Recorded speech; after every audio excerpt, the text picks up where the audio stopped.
दोस्तों नमस्कार, कैसे हैं आप सभी लोग। तो फिर से मैं ये अपनी स्टोरी का एक दूसरा ब्लॉग लेके आ गया हूँ। तो आप सभी को जन्माष्टमी की ढेर सारी शुभकामनाएं। एक बार मैं माइक चेक कर लेता हूँ, मेरा माइक ऑन है कि नहीं। ओके, ऑन है। तो आपको अच्छी आवाज़ मिलेगी। तो जन्माष्टमी की ढेर सारी शुभकामनाएं आपको और आपके परिवार को। और आप सभी लोगों का परिवार बना रहे, खुशहाल रहे। मेरी तरह परिवार बिखरने वाले आपकी ज़िंदगी में कभी ना आए। और कभी भी आपके परिवार में कभी भी कोई दिक्कत नहीं आनी चाहिए। वो महिलाओं को मैं सलाम करता हूँ जो थोड़ा बहुत ऊंच नीच के चलते भी अपना परिवार बसा के अपने आप को एक अपर स्टेज पे रखे हुए हैं। जिनका ससुराल है ना, जिन महिलाओं का ससुराल है, वो महिलाएं अपने आप को गौरवान्वित महसूस कर सकती हैं। जो औरतें अपना परिवार, जो महिलाएं, जो लड़कियां अपना घर बार बना लेते हैं ना, उनका स्टेज एक कदम ऊपर होता है ना। तो उन महिलाओं को मैं बहुत-बहुत शुभकामनाएँ देता हूँ। और अगर मेरे से बड़ी हैं माताएँ जी, उनको भी बहुत-बहुत शुभकामनाएँ हैं। जैसे मेरी भी माताजी हैं, उन्होंने भी घर-बार बनाया था, है ना? वो आज इस दुनिया में नहीं हैं, तो उन्होंने भी अपना घर-बार बनाया था। मैं अपनी माताजी के लिए भी बहुत-बहुत धन्यवाद कहूँगा। उन्होंने भी बहुत कष्ट झेले हैं। मेरी माँ के बराबर कष्ट मुझे नहीं लगता, है ना? अब चलो वो तो मेरी माँ है, तो मैंने अपनी माँ के कष्ट देखे हैं, बट महिलाएँ बहुत ज़्यादा कष्ट झेल के भी अपना घर-बार बनाती हैं। मैं ऐसी महिलाओं को तहे दिल से धन्यवाद कहता हूँ, प्रणाम करता हूँ। और हमारी जैसी महिला अगर कुछ 1-2 मिलते हैं इस संसार में तो कोई बात नहीं, वो किस्मत की बात होती है। वो अब क्या कहूँ मैं उसके बारे में, ना मैं काल्पनिक नहीं जाना चाहता हूँ इन सब चीज़ों पे। तो कैसे हैं आप सभी लोग। तो मैं अपना ये ब्लॉग फिर से मैं पूरी कोशिश करूँगा कि इस वीडियो को मैं बिल्कुल भी एडिट ना करूँ। तो जैसे कि आपको मैंने पिछले वीडियो में बता दिया था कि मेरे लिए मेरी वाइफ़ ने 6 पेज का, है ना, 6 पेज का ये समन भेजा हुआ है। समन कहते हैं इसको, ठीक है, जिसमें 6 पेज का ब्लेम है। इन ब्लेम के ऊपर मैं अभी काम कर रहा हूँ। इस ब्लेम को एक-एक पॉइंट में इनका किल कर रहा हूँ एविडेंस के साथ। और इसके पीछे इन्होंने प्रार्थना पत्र भी लगाया है कि हमें 15,000 रुपये दिए जाएँ और 25,000 रुपये पूरा बंडल में दिया जाए, है ना। तो ये देवी जी खुद घर छोड़ के गई हैं। और इनके माता-पिता का इसमें बहुत ज़्यादा इंटरफियर रहा है। अगर आप लोग बोलोगे कि कैसे, तो आप मेरा फेसबुक पेज पे जाके या इंस्टा पेज पे जाके देख सकते हैं। मैंने वहाँ पे इनके बारे में काफ़ी वीडियो डालनी शुरू कर दी हैं। इंस्टा पे अभी शुरू किया मैंने, कल ही एक वीडियो डाली है। और फेसबुक में डाली है मैंने, वो फेसबुक बीच-बीच में मैं डीएक्टिवेट कर दे रहा हूँ। तो आप लोग फेसबुक और इंस्टाग्राम पे जाके इनके करतूत, इनके माता-पिता के कर्म आप देख सकते हैं। कैसे एक माँ अपनी बेटी का घर उजाड़ रही है।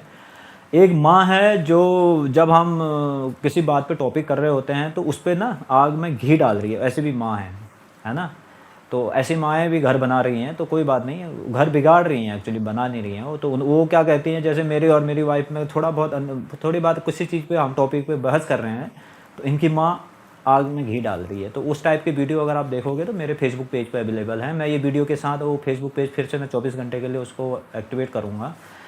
तो आप लोग पक्का उस वीडियो को देखना, कैसे एक माँ अपनी बेटी का घर उजाड़ती है। और बहुत सारे वीडियो हैं, मैंने अभी डाली नहीं है, वो मुझे हो सकता है कोर्ट में दिखाने पड़ सकते हैं, या फिर जहाँ पे ये जाना है मेरे को वहाँ पे दिखाने पड़ सकते हैं। तो एविडेंस हर चीज़ को मैं यहाँ पे ओपन नहीं करूँगा अभी। जब मुझे वहाँ से हार मिल जाएगी, और हारना तो है ही, महिलाओं का केस है। मैं तो पहले ही इस समाज का जो महिलाओं का कानून देख के मैं पहले ही सहमा हुआ हूँ कि हो सकता है मुझे हारे मिले, बट मेरे पास एविडेंस तो हैं।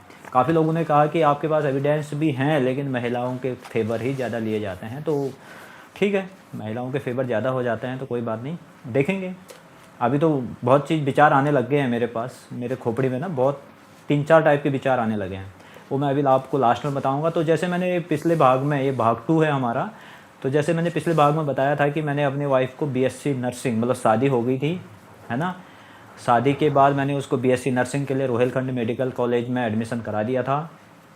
वहाँ पे मैंने उनके लिए ऑटो की सुविधा कर दी थी। क्वार्टर से Rohilkhand medical college 7 kilometre approx दूर था।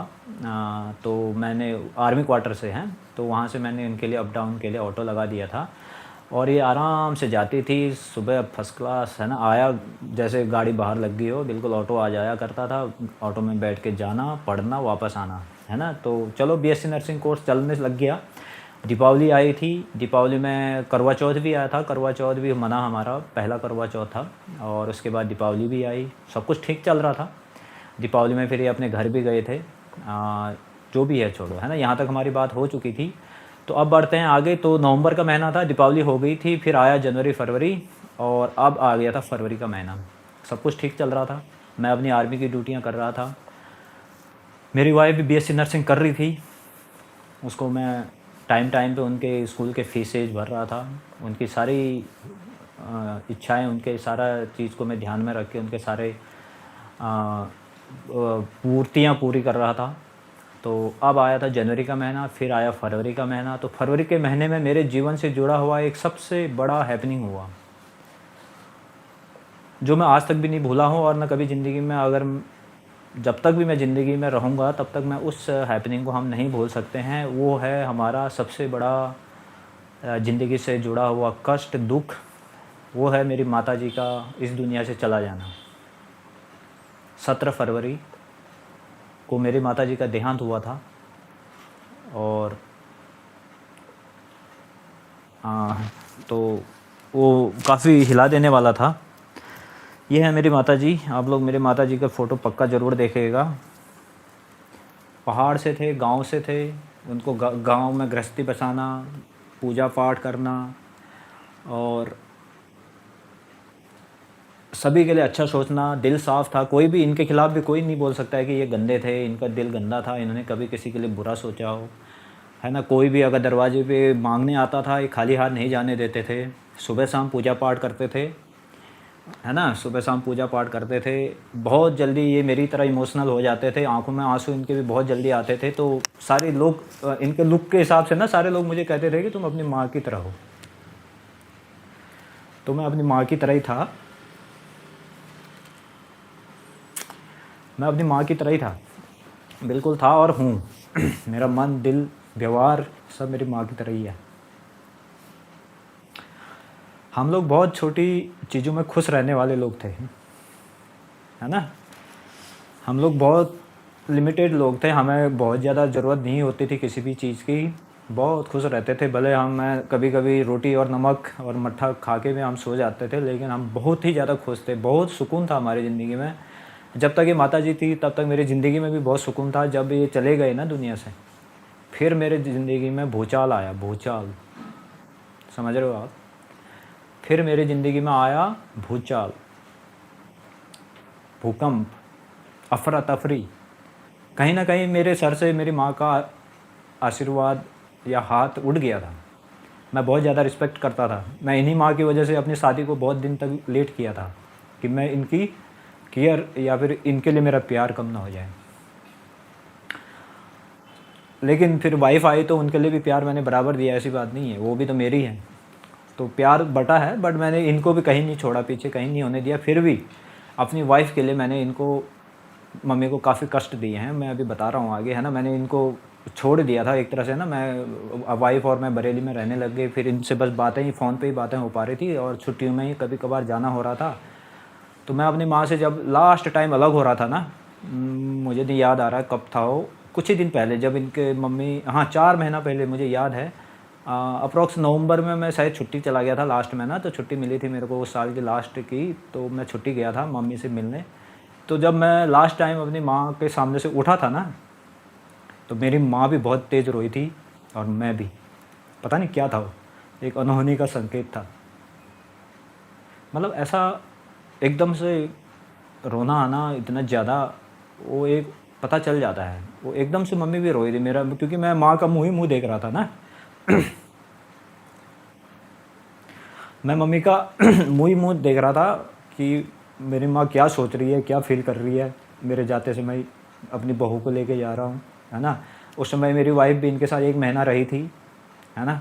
1 महीना रही थी, ज़्यादा नहीं रही। मेरी वाइफ इनके साथ 1 ही महीना रही थी। और उसमें भी मेरी वाइफ ने मेरे ऊपर बड़े परेशान कर दिया। बोला मेरे को ऐसे गाँव में रहना पड़ रहा है, मेरे को ये हो गया, मेरे को वो हो गया, हैं। मेरे को बोला घर के काम भी सीख जाएगी, ऐसा बोल रहे हैं। तो क्या हो गया, काम सीख रहे तो काफ़ी मेरे पे ब्लेम लगा रही थी। मैं नया नया शादी था, तो उनका भी सुनना ज़रूरी था, और इनका भी। तो चलो, वो तो बीएससी नर्सिंग कोर्स के बहाने बाहर ही हो गए थे, बाहर आ ही गए थे। बट लास्ट टाइम जब मैंने मम्मी का मुंह देख के वहाँ से उठा था ना, तो मम्मी का भी एकदम से रोना और मुझे भी रोना आया था। तो उसके बाद मैं कभी मिला नहीं मम्मी से, कभी नहीं मिला था। चलो मम्मी की कहानी हो गई है। तो मम्मी का सारा, मैं गांव में गया सारे, मैं ही गया था बरेली से, मैं ही जल्दी फटाफट गया था। भाई मेरा बाहर था, वो भी आ गया था बाद में। तो मैंने जो भी सारे घर में काम क्रियाक्रम होते हैं मम्मी के, सारे करे नंगे पाँव।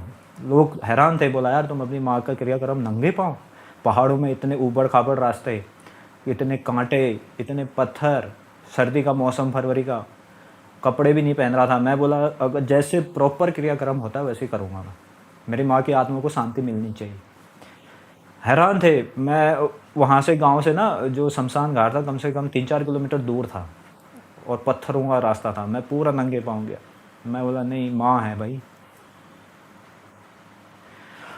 चलो, तो मैंने अपनी माँ के लिए सारे क्रियाक्रम पूरे प्रॉपर जैसे किए जाते हैं वैसे किए। कष्ट पूरा मैंने अपने ऊपर कष्ट डाला, मैंने अपने आप को कष्ट में डाला कि मेरी माँ को, आत्मा को शांति मिले। फिर मैंने हरिद्वार भी गया, इनके अस्थियों को हरिद्वार में विसर्जन भी किया। साथ में वाइफ भी थी मेरी, ऐसी बात नहीं, साथ में थी। और वाइफ जी हमारे घर में थी तो काम बिल्कुल नहीं कर रहे थे, क्योंकि इनकी माता पिता जी ने इन्हें कभी काम नहीं सिखाया। उस टाइम मैंने ये चीज़ें फील नहीं करी थी। मैं आज बोलने आ रहा हूँ ये चीज़ें, क्योंकि अब बात बिगड़ ही चुकी है तो इनकी असलियत बाहर आनी चाहिए। तो 11 दिन 15 दिन हम इसके कॉलेज से छुट्टी लेके, मैंने वहाँ से इनके प्रिंसिपल को बात किया था। मैं ही बात करता था, गार्जियन मैं ही था, इनके प्रिंसिपल टीचर सबसे बात मैं ही करता था। तो मैंने उनसे बात करके बताया कि हमारे घर में ऐसा हुआ है, मैं छुट्टी है, मेडिकल हम आपको दे देंगे। तो ये मैडम जी क्रियाक्रम था घर में, चलो ठीक है, गांव के लोग, और ये पिथौरागढ़ की थी, थोड़ा सा अनबन हो रही थी, इसको परेशानी थी। बट एक चाय का कप तक ये पिला के देने के लिए खुश नहीं थी। मतलब इसके माँ बाप ने इसको कभी काम सिखाया नहीं घर में। इसके माँ बाप इसको, मैं देख रहा था जब मैं इनके मायके में रहता था, तो कभी भी ये काम नहीं करते थे वहाँ पे। माता जी इनके काम करके बेड में ला के खाना देती थी इनके तीनों बच्चों को, और वो छोटी वाली बड़े वाले सबको ऐसे हाथ से खाना खिलाते थे। मैं बोला क्या है यार, कब सीखेंगे बच्चे काम? अब वो चीज़ें तो शादी के बाद दिख रही थी मेरे को। तो कभी भी इतना क्रियाक्रम में, इतनी मैं तपस्या में था, कभी भी इसने मेरे को एक कप चाय बना के दे दी हो, या फिर कभी हमारे वहाँ पे जो भी आ रहे थे बाहर से लोग, किसी को पानी पूछ दिया हो, जी नहीं, बैठे आराम से। क्योंकि ये परवरिश कभी इनको दी नहीं गई थी ना, तो वही खामियाजा इनका ये जो आज इन्होंने कर रहे हैं ना, ये कोर्ट से मेरे को कागज़ भेज रहे हैं ना इतना बड़ा बड़ा, ये सब यही है, इसी का फल है। चलो फिर आगे बढ़ते हैं। फरवरी का महीना चला गया था और मैंने ना वो सारे, मैंने 3 महीने के लिए मम्मी के लिए, वो कहते हैं ना, क्या कहते हैं उसको, वार्षिक श्राद्ध होता है ना। तो मैं आर्मी में ड्यूटी करता था, मैं इतना 1 साल तक नहीं कर पाता था। मैंने 3 महीने का परमिशन ले लिया था आर्मी से कि वहाँ का जो रूल रेगुलेशन है उसको अडॉप्ट करते हुए 3 महीने के लिए मैंने अपनी मम्मी के लिए वार्षिक, मतलब मैं सारे नियम करूँगा करके 3 ही महीने मैंने उनके लिए कर पाया था। तो इस बीच में मैरिज एनिवर्सरी आ गई हमारी मई में। मई का महीना था, फरवरी मार्च अप्रैल मई, तो मेरे 3 महीने का ये टर्नओवर भी पूरा नहीं हुआ था। तो फिर मेरे मैरिज एनिवर्सरी भी आ गई। अब मुझे तो, मैं तो हूँ गम में, मैं हूँ परेशान, मैं था दुखी। लेकिन मेरी वाइफ को तो कोई दुख नहीं था, वो तो भाई दूसरे घर की थी। उन्होंने कहा हम मैरिज एनिवर्सरी मनाएंगे, सेलिब्रेट करेंगे। तब मैं अपने पिताजी को अपने पास ही रखा था, क्योंकि वो भी काफ़ी गम में थे। उनकी तो पार्टनर गई हुई थी, मेरे साथ क्वार्टर में ही थे वो। तो उनका भी मुंह देख रहा था, वो तो स्माइल ही नहीं आ रही। बट उन्होंने फिर भी अलाउ किया। मैंने भी बोला ठीक है, पहली मैरिज एनिवर्सरी है, ठीक है, क्या करेंगे? बोला हम केक काटेंगे, बैलून लगाएंगे, सेलिब्रेशन करेंगे, लोगों को बुलाएंगे। मैं बोला यार थोड़ा कम करेंगे, है ना। अभी देखो ये दाढ़ी वाड़ी मेरी बढ़ी हुई है, और ये सब चीज़ें अभी ना इतना जल्दी ठीक नहीं है। बोला मैंने इनको, तो नहीं मानी। ये बोला नहीं हम करेंगे, कोई बात नहीं, बोला जाने वाले चले गए, हम करेंगे। 3 ही महीने हो रहे थे, मई का महीना था, फरवरी में माता जी गुजरी हुई थी। तो मैंने इनकी बात को रखना ही पड़ा और मैंने इनका साथ दिया। मैंने वहाँ पर कोई लड़ाई झगड़ा नहीं किया, इनका साथ दिया। इन्होंने केक डिमांड किया, सब कुछ हुआ वहाँ पे क्वार्टर में, हमारे आर्मी क्वार्टर में। और हमने काफ़ी, जो जैसे होता था वैसे ही मनाया, फिर सब चीज़ किया। फिर जितने हमारे क्वार्टर के मेंबर थे सबको हमने बुलाया, वहाँ पे पूरा सेलिब्रेशन किया, लोग आए गए। इस बीच में जब मैं केक काट के अपने पिताजी को केक खिला रहा था ना, फिर मेरे को थोड़ा सा बुरा लगा था। देखो पापा खुश, मतलब एक एक साइड से तो उनको अच्छा लग रहा है, इनका मैरिज एनिवर्सरी हो रहा है, दूसरे साइड उनके पास बहुत ज़्यादा दुख था। इनकी माताजी भी बोल रही थी मनाओ, कुछ नहीं होता है मनाओ।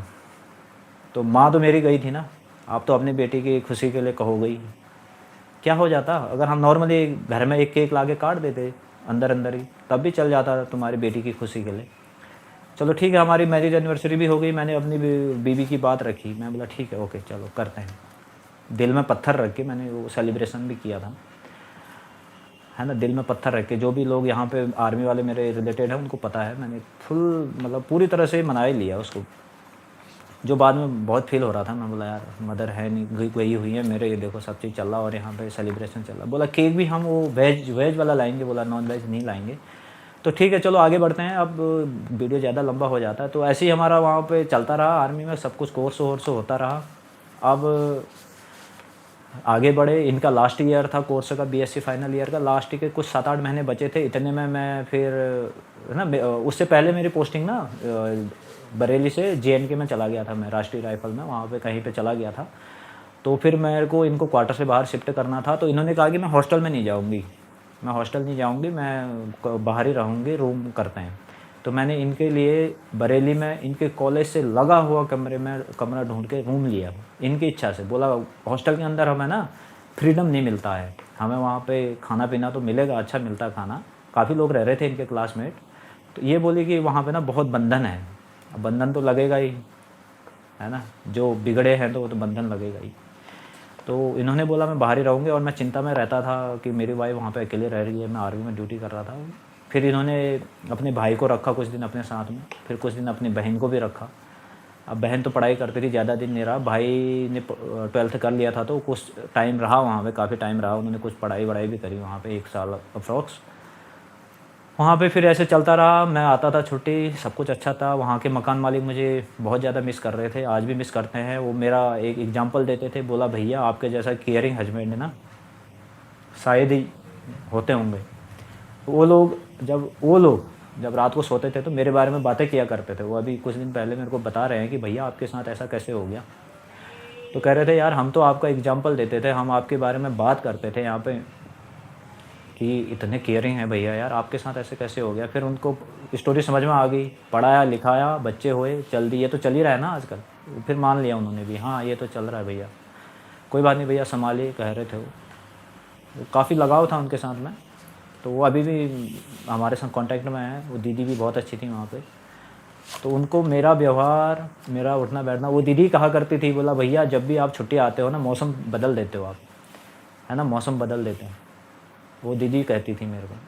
तो एक साफ दिल का आदमी था मैं, खुश मिजाज था, आगे सामने वाले को हंसी खुशी देना मेरा काम था। तो इस वजह से मौसम चेंज भी हो रहा होगा, मुझे तो खैर अब मुझे क्या पता। तो बरेली में खूब ज़्यादा गर्मी हो रही होती थी तो बारिश आ जाया करती थी, आंधी तूफान कुछ ना कुछ हो जाता था जब मैं आता था, ऐसा वो दीदी बोला करती थी मेरे को। मतलब इतना अच्छा मानते थे वो लोग ना। तो सब कुछ सही चल रहा था। अब आ गया टाइम इनका, मैं वहाँ पे फिर वापस चला गया छुट्टी काट के। तो वहाँ से फिर मेरे को ना यूनाइटेड नेशन मिशन के लिए मेरे को फ़ॉरेन के ट्रिप के लिए नाम आ गया कि आप अभी अपने लिए क्वालिफाई करना था, उसमें टेस्ट देने थे। वो टेस्ट दिए मैंने, मेहनत करी, छुट्टियों में भी मैंने अपने फ़िज़िकल अपडेट किया, और उसके बाद में सिलेक्शन हो गया यूनाइटेड नेशन मिशन फ़ॉरेन के लिए। फिर मैं वहीं पे उन्हीं के साथ, बच्चे थे काफ़ी अच्छा, उनका व्यवहार देख के मुझे काफ़ी अच्छा लगा। जो हमारे मकान मालिक थे, मैं बिल्कुल फ्री माइंड हो गया था, मैं चला गया फ़ौरन। अब पिताजी कहोगे तुम पिताजी गांव में क्यों रह रहे हो, वो गांव के लोग ना इतनी जल्दी बाहर नहीं आते हैं। आप लोगों के गांव में भी है ना, कहीं के गांव भी हो, गांव के लोग इतनी जल्दी शहरों में आना पसंद नहीं करते हैं। तो पिताजी नहीं आते थे, थोड़े दिन आते थे, रुकते नहीं थे वो, फिर उनको बेचैनी हो जाती थी, वो चले जाया करते थे। तो वाइफ अकेली थी, अब वो कोर्स भी कर रही थी और मैं चला गया। 6-7 महीने इनके कोर्स बचे थे, ठीक है। वहाँ से मैंने पढ़ाई, इनका फ़ीस इस प्रॉपर भरता रहा, पैसा ऐसा जितना आ रहा था। इनके फ़ीस काफ़ी फ़ीस भरी मैंने इनकी, ओनली फ़ीस ही फ़ीस 6-7 लाख रुपए भरे थे मैंने इनके, अगर आप जोड़ेंगे ना, और किताबें कपड़े भी जोड़ें तो 7 लाख मान लो आप, फ़ीस ही फ़ीस, बाकी एक्स्ट्रा खर्चे छोड़ दो। तो ये सब चीज़ें चलती रही, आगे बढ़ते रहे, कोर्स हो गया कंप्लीट। मैं आज था फ़ॉरेन में, फ़ॉरेन से मैं आ गया वापस कोटा राजस्थान में, मैं पोस्टेड हो गया और मेरी फैमिली का कोर्स पूरा हो गया। तो ये मैडम जी का कोर्स, मैं फ़ॉरेन से आने से पहले इन्होंने कहा कि अब मेरा कोर्स कंप्लीट हो गया है, मैं अब ना हल्द्वानी जाती हूँ। मैं बोला हल्द्वानी क्यों? बोला वहाँ पे पापा हैं, उनके साथ रहूँगी। मैं बोला अच्छा। ठीक है। मैं मतलब इतना केयरिंग था ना, मैं बोला ठीक है, आपकी केयर हो जाए, आपका भला हो जाए, आपको दुःख ना पहुँचे। मैं बोला ओके ठीक है। वो मेरा सबसे गलत स्टेप था, जो मैंने इसको इसके पापा के साथ जाने का अलाउड किया, वो मेरा सबसे गलत स्टेप था आज। वो क्यों था अभी आपको आगे समझ में आ जाएगा। ये चली गई अकेला सामान वामान वहाँ रूम बंद करके इधर। तो मैं आया फ़ॉरेन से, वहाँ से मैं छुट्टी लिया, छुट्टी लेके फिर मैं सीधा बरेली गया, बरेली से सामान पैक किया, वापस मैं भी हल्द्वानी में सेटल हो गया।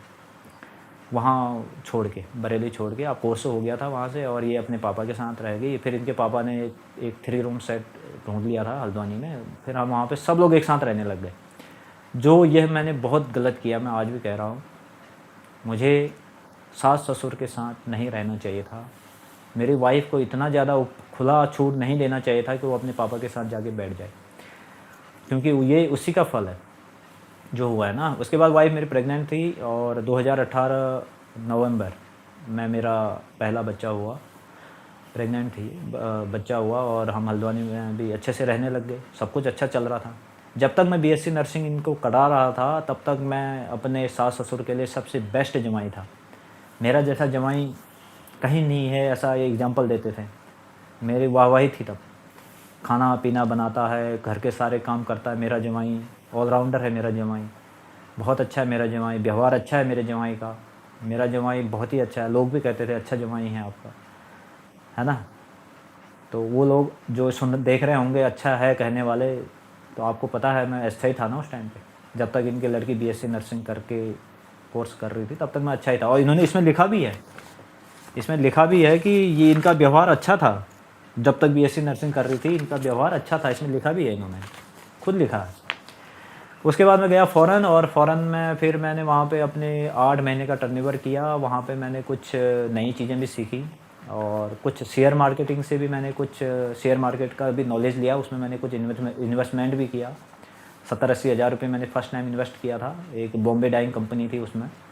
तो जब से मैंने इन्वेस्ट किया, वो भाई साहब माइनस में ही रहे, 5-6 महीना में देखा उसको माइनस में ही रहे, हमेशा माइनस में बैठे रहते थे। मैं बोले क्या है, फिर निकाल के बैठ गया मैं, वापस निकाल दिया मैंने अपना इन्वेस्टमेंट। 6-7 हज़ार रुपये का लॉस करा, वापस निकाल दिया। मैं बोला यार क्या है, हटाओ इसको, इतने में तो हम बैंक में ना इससे ज़्यादा इंटरेस्ट आ जाता। निकाला, वापस आया, और अपने बच्चे हो गए, बच्चे का नामकरण सब कुछ हुआ। पैटर्निटी लीव लेके फौज से आया था मैं नवंबर 2018 में। उसके बाद पैटर्निटी लीव, बच्चा सब कुछ ठीक हुआ, फिर मैं चला गया वापस, फिर मैं दोबारा आया। अब देखना यहाँ पे क्या होने वाला है, बड़े ध्यान से सुनिएगा। 22 मिनट 50 सेकंड का ये वीडियो है, यहाँ पे इसे आप बहुत ध्यान से सुनना। फिर क्या हुआ था, जब मेरा बच्चा 3-4 महीने का था, मैं फरवरी मार्च में छुट्टी आया था, पहला बच्चा था, और मैं फर्स्ट टाइम ही छुट्टी आया था, बच्चे की डिलीवरी करा के पहली बार छुट्टी आया था, और सब कुछ बढ़िया चल रहा था। तब मैं सबके लिए अच्छा भी था। तो मैं और मेरी वाइफ ना किसी सामान के बारे में कुछ बात कर रहे थे। बोला यार नहीं, हम ये सामान यहाँ रखेंगे, अरे नहीं यहाँ रखेंगे, ऐसे हम कुछ तेज़ आवाज़ में आपस में हंसी मजाक करते हुए बातें कर रहे थे।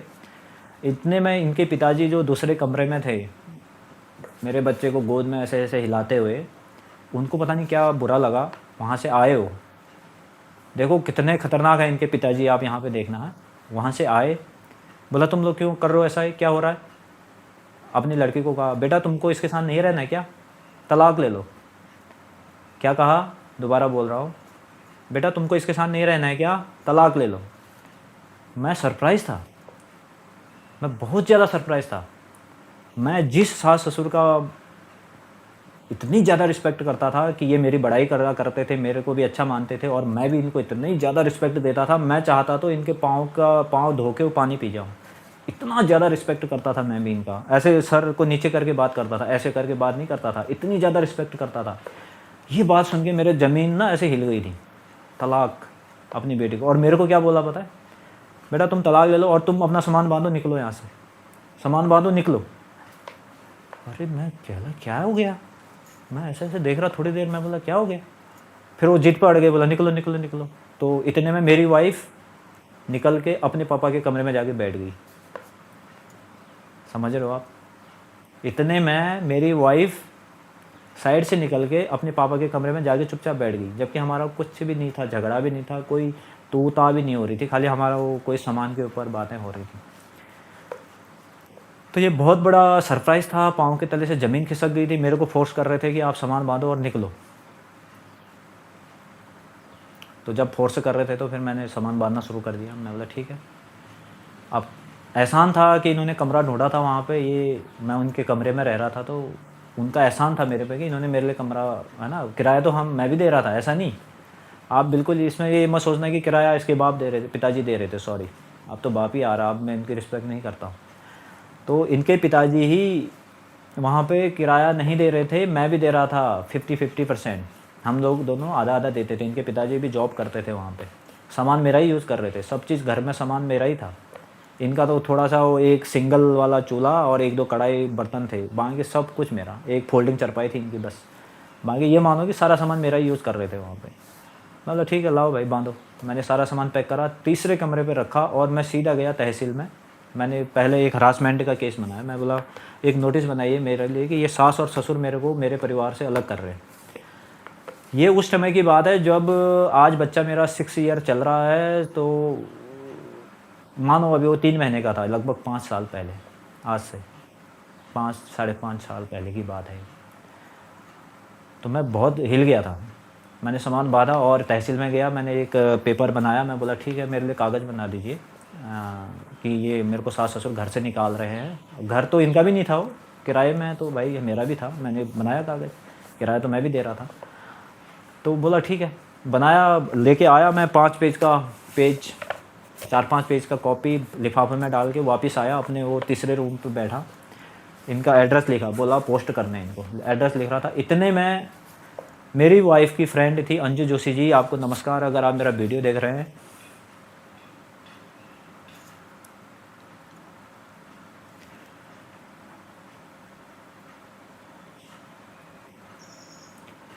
मैं आपकी बहुत इज्जत करता हूँ, इसीलिए कि आपने वहाँ पे मेरा रिश्ता बचाया था। आप और आपकी मम्मी, अंजू जोशी जी और उनकी मम्मी ने मेरा रिश्ता वहाँ पे बचाया था। मैं इसलिए आपको कभी भी गलत नहीं बोल सकता। तो इनकी मम्मी जी आती हैं, मेरे पास आई पहले। बोला भूपी, पंडित लोग हैं वो मेरे को हाथ जोड़ रहे हैं। बोला भूपी, भूपी था, भूपेंद्र हुआ, मैं भूपी कहते थे सब लोग। भूपी ऐसा मत करो, मत करो, मत करो, मत करो। मैं एक्चुअली करना तो नहीं चाह रहा था, मजबूरी थी। आर्मी से ऑन ड्यूटी था, मैं टेंशन में था, फिर भागे आर्मी से जाके इनकी कार्रवाई में आगे इनके लिए करता। तो इनकी माताजी आती हैं, बोला भूपी ऐसा मत करो। हाथ जोड़ रहे हैं, वो पंडित जी थे वो। मुझे बहुत बुरा लगा। मैं बोला माताजी मैं क्या करूँ, मेरे को देख रहे हो आप सामान बांध दिया है। बोला नहीं नहीं नहीं, वो माताजी परेशान चल रही थी। अंजू जोशी जी की माताजी थी ना, वो ज़्यादा परेशान थी इनकी माताजी और इनके पिताजी से कि इनका रिश्ता टूट रहा है, टूट ना जाए, कहीं टूट रहा है क्या, टूट ना जाए, टूटने वाला ही हो रहा था ना सिचुएशन। फिर उन्होंने वहाँ भी गए, इनके कमरे में जाके इनको भी समझाया। बोला क्या कर रहे हो आप लोग, ये बच्ची का अभी से रिश्ता क्यों ख़राब कर रहे हो, ये कैसे काटेगी ज़िंदगी है ना, कैसे ज़िंदगी काटेगी। उनको भी समझाया। मेरी वाइफ को बोला जाके सॉरी बोल दें। तो कैसे ना कैसे उन्होंने वहाँ पे उनको समझाया, तो मेरी वाइफ आ गई अकड़ के ऐसे। बिल्कुल ईगो तो है ही, बहुत ईगो है इनके पास। मैं आज बोल रहा हूँ, ईगो बहुत, एटीट्यूड बहुत ज़्यादा। ऐसे आए एकदम तन के, सॉरी सॉरी, ऐसे बिल्कुल जैसे लड़के वो गुंडे नहीं करते, गुंडे, सॉरी सॉरी सॉरी ऐसे बोल के फिर चली गई। मैं था दिल का साफ, शरीफ आदमी और समझदार, तो मैंने उस सॉरी को बहुत बड़ा एक भेंट समझ के मैंने रुक गया वहाँ पे। फिर मैंने वापस सामान वापस खोल के वापस लगा दिया। ठीक है, सेटलमेंट हो गया मेरा रिश्ता दोबारा से वहाँ पे। बट एक जो मैं सास ससुर के लिए इतनी ज़्यादा इज्जत करता था, वो थोड़ा सा वहाँ पे मेरा हिल गया था, फिर भी काम चल गया था। तो मैं धन्यवाद कहूँगा अंजू जोशी जी और उनकी माता जी का, जिन्होंने वहाँ पे मेरा रिश्ता वहाँ से यहाँ तक चलने दिया, चलवाया। उन्हीं की वजह से चला है। आज के डेट में मेरी वाइफ और उनकी मम्मी उन दोनों से बात नहीं करते हैं, अंजू जोशी जी और उनके मम्मी से बात नहीं करते हैं। वो क्यों नहीं करते हैं, अभी मैं आगे आएगा ये टॉपिक, ठीक है, मैं बता रहा हूँ इसको भी। वीडियो बहुत लंबा होने वाला है, आप लोगों को टाइम होगा तो देख लेना। आज मैं पूरा कवर करने वाला हूँ, क्योंकि मुझे नहीं लगता फिर टाइम मिलेगा। और मैं बहुत मुश्किल से अपने आप को मजबूत बना के ये वीडियो यहाँ पे आके बैठ के वीडियो दोबारा से बना रहा हूँ। मैं नहीं करने वाला था बट बना रहा हूँ। तो वहाँ से फिर ज़िंदगी दोबारा चली। इस बीच में ना जब मेरा बच्चा छोटा था ना, तो मेरी सासू जी आई थी अपनी बेटी की केयर करने। आते ही हैं वो, तो नॉर्मल बात है, कोई बड़ी बात नहीं है। मैंने कोई बात नहीं, अच्छी बात है ये तो मेरे लिए तो वो मेरे बच्चे को ना 10 दिन 11 दिन का था, तो मालिश वालिश कर रही थी। रो रहा था बच्चा, कोई बात नहीं, अब इनसे हो रहा था या बच्चा ही रो रहा था। फिर बाद में हमने आया भी लगा दी थी। जो एक्सपर्ट होते हैं तो उनसे तो नहीं रोता था बच्चा, वो एक्सपर्ट होते हैं ना, इनका थोड़ा काफ़ी गैप से नहीं हो पा रहा होगा।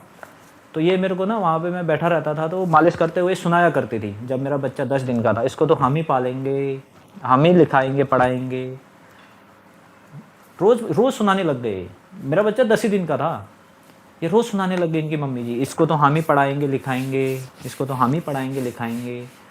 मैं बोला यार गीता को, मैं बोला ये क्या है, रोज़ रोज़ क्यों सुना रहे हैं मेरे को ऐसा, पढ़ाएंगे लिखाएंगे पढ़ाएंगे लिखाएंगे, मतलब बोलने दो ना, वो गाना गा रहे हैं। अच्छा मैं बोला ठीक है गाना गा रहे हैं। रोज़ चलता रहा ये, रोज़ चलता रहा। फिर इस बीच में कुछ मैं बोला मम्मी क्या कह रहे हो, ऐसा हम पढ़ाएंगे लिखाएंगे। एक दिन मैंने बोल दिया, मैं बोला ऐसा मत बोलो, ये रोज़ रोज़ अच्छा नहीं लग रहा है, हम हमारा बच्चा है, हम पालेंगे लिखाएंगे। इनकी मम्मी जी बोली तुम एहसान समझो, तुम्हारी मम्मी मर गई है, मैं आई हूँ यहाँ पे, एहसान समझो। तो ऐसी माँ थी वो, बोला मैं यहाँ पे आई हूँ, एहसान समझो कि मैं आई हूँ, मेरे लिए एहसान समझो। बोला हाँ एहसान तो है, ठीक है ठीक, तुम्हारी माँ मर गई है। बोला बहुत ही गंदी लैंग्वेज में बोला था। तो यही चीज़ें होने के बाद जब मैं वो आया था छुट्टी 3 महीने बाद, तभी उन्होंने तलाक का ऑफ़र डाल दिया अपनी लड़की को, है ना। क्योंकि ये तो 10 दिन में ही गाना गाने लग गए थे कि इसको तो हम ही पढ़ाएंगे लिखाएंगे। तो फिर तो इन्होंने तलाक बोलना ही था अपनी बेटी को, बिना छोटी सी बात, बिना झगड़े का। इसलिए उन्होंने तलाक बोला था, क्योंकि ये पहले से गाना गाने लग गए थे, इसको तो हम ही पढ़ाएंगे लिखाएंगे, ये है सो है ना। तो काफ़ी बातें होती रही, सब कुछ चलता रहा। वहाँ पे रिश्ता दोबारा सेटल हो गया था। फिर से मैं छुट्टी काट के वापस अपनी ड्यूटियाँ करने लगा था। फैमिली अपने बच्चों की देखभाल कर रही थी विथ अपने मम्मी पापा के साथ। ये बहुत गलती थी मेरी, बहुत बड़ी गलती थी, उनको साथ नहीं रखना चाहिए था। फिर मैं 2018-19 की बात थी नहीं, उसके बाद मैंने वहाँ पे क्वार्टर वाटर लेने के लिए बोला मेरी वाइफ को, तो ये बोली कि नहीं, बोला मेरा ना बच्चा छोटा है, मैं कहाँ क्या क्या करूँगी वहाँ घर में। बोला यहाँ मम्मी पापा हैं, मैं इनके साथ ही रहती हूँ। अब मुझे ये बात भी सही लगी, भाई सही बात है, बच्चा छोटा है। उस समय बहुत गलती की थी मैंने। बच्चा छोटा सबका होता है, इस दुनिया में सब लोग पालते हैं, है ना। मैं कुछ ज़्यादा ही ज़्यादा केयरिंग नहीं था, उसी का खामियाजा मैं भुगत रहा हूँ आज। अरे सारे घर में बच्चे हैं, सारे घर के माएँ बच्चे पालते हैं, 2-2 बच्चे जुड़वा हो जाते हैं, छोटे छोटे बच्चे, उनको भी पालते हैं लोग, 2-2 अकेले हैं। और ये भाई साहब तो एक बच्चे का बहाना बना के हस्बैंड के साथ ही नहीं आना चाह रही थी। मैं बोला ठीक है फिर चलो ठीक है, ज़्यादा केयरिंग था ना, मैं बोला ठीक। रह रही थी अपने मम्मी पापा के साथ। इतना कांड होने के बाद भी मैंने गलती की थी। फिर आ गया 2020, आपको पता है कोरोना आ गया था उस टाइम पे, कोविड। फिर तो क्वार्टर, मैं बोला ठीक है 1 साल रहो। उस टाइम में मैंने ये बोला था कि ठीक है 1 साल तक तुम यहाँ पे रहो, फिर मैं अपने साथ ले जाऊँगा कोटा राजस्थान में अपने साथ। वहाँ तो पीस है भाई, नीचे है, बढ़िया जगह थी, अच्छी जगह है राजस्थान, काफ़ी जगह घूमने लायक थी। तो फिर उन्होंने बोला नहीं, हाँ वहाँ पे तो नहीं बोला। फिर आ गया कोविड। अब कोविड में तो भाई सब कुछ बंद हो गया था 1-2 साल तक। बस हो गया मेरे क्वार्टर में रखने का अरमान ख़त्म। बच्चा 3 साल का होने लग गया, सब कुछ इनके साथ खेलने लग गया, इनके पिताजी केयरिंग करने लग गए, झुलाने लग गए। तो वही खामियाजा भी बताऊँगा मैं, आ रही बात है ना। देख रेख करने लग गए, इनके पापा को मेरे बच्चे से प्यार हो गया, इनकी माँ को तो 10 दिन में ही प्यार हो गया था, मालिश करते समय गाना गा रहे थे ना ये तो। बड़ी हैरानी की बात है, फिर कोविड आ गया और मैं क्वार्टर रख नहीं पाया। फिर वहाँ से मेरी पोस्टिंग फिर श्रीनगर हो गई, JNK में, लास्ट पोस्टिंग थी मेरी वो। इस बीच में सब सही चला, ठीक है, सब सही चला। मैं आर्मी में जब तक था सब सही चला, इनके पिताजी साथ रहते रहे, सब कुछ सही चला, आना जाना, उठक बैठक। वो बातें भूल गए हम तलाक वाली को। बोला कोई बात नहीं, सयाने हैं, बोल दिया होगा, ऐसे गलत फहमी होगी ऐसा मैंने सोचा था। भूल गया था वो बातें, फिर रिमाइंड नहीं हो रही थी, भुला दिया जा रहा था उसको। मतलब एक इज्जत ना सास ससुर की थोड़ा सा कम तो खटक सी गई थी। मैं बोला यार ऐसा कैसे बोल सकते हैं लोग। फिर साथ में रहते भी एक दिन और बोला था इन्होंने ऐसे ही। क्या हुआ था, एक दिन बैठे थे हम, और इसकी एक चीज़ और बाद में कवर नहीं कर पा रहा हूँ, इसकी एक बहुत क्लोज फ्रेंड थी, उसका नाम मैं हाइड कर रहा हूँ, नाम मैं दूसरा रखूँगा उसमें, ठीक है। हो सकता है वो बोला मेरे बारे में ऐसा बोल रहे हैं। तो इनकी एक बहुत क्लोज फ्रेंड थी, उनका नाम था, क्या रखा है उनका नाम, पूजा। पूजा रखते हैं, ठीक है। पूजा नाम नहीं था उनका, मैं नाम हाइड कर रहा हूँ उनका। तो पूजा दीदी इतनी ज़्यादा खतरनाक थी, क्या थी वो, उस पूजा दीदी के साथ इनकी बहुत ज़्यादा क्लोज फ्रेंडशिप हो गई मेरी वाइफ की, बहुत ही ज़्यादा क्लोज फ्रेंडशिप हो गई। इतनी ज़्यादा क्लोज फ्रेंडशिप हो गई उस पूजा दीदी के साथ, नाम हाइड है हाँ पूजा, कि इसने जो अंजू जोशी बहन और जो उनकी माताजी है ना, उनसे झगड़ा कर लिया था। क्यों किया? पूजा दीदी क्या कहा करती थी ना, बोला यार छिछी इसके बच्चे कैसे हैं, यार छिछी यार ये देखना ये इसका कैसा पहनती है, छिछी यार इसको तो चलना भी नहीं आता।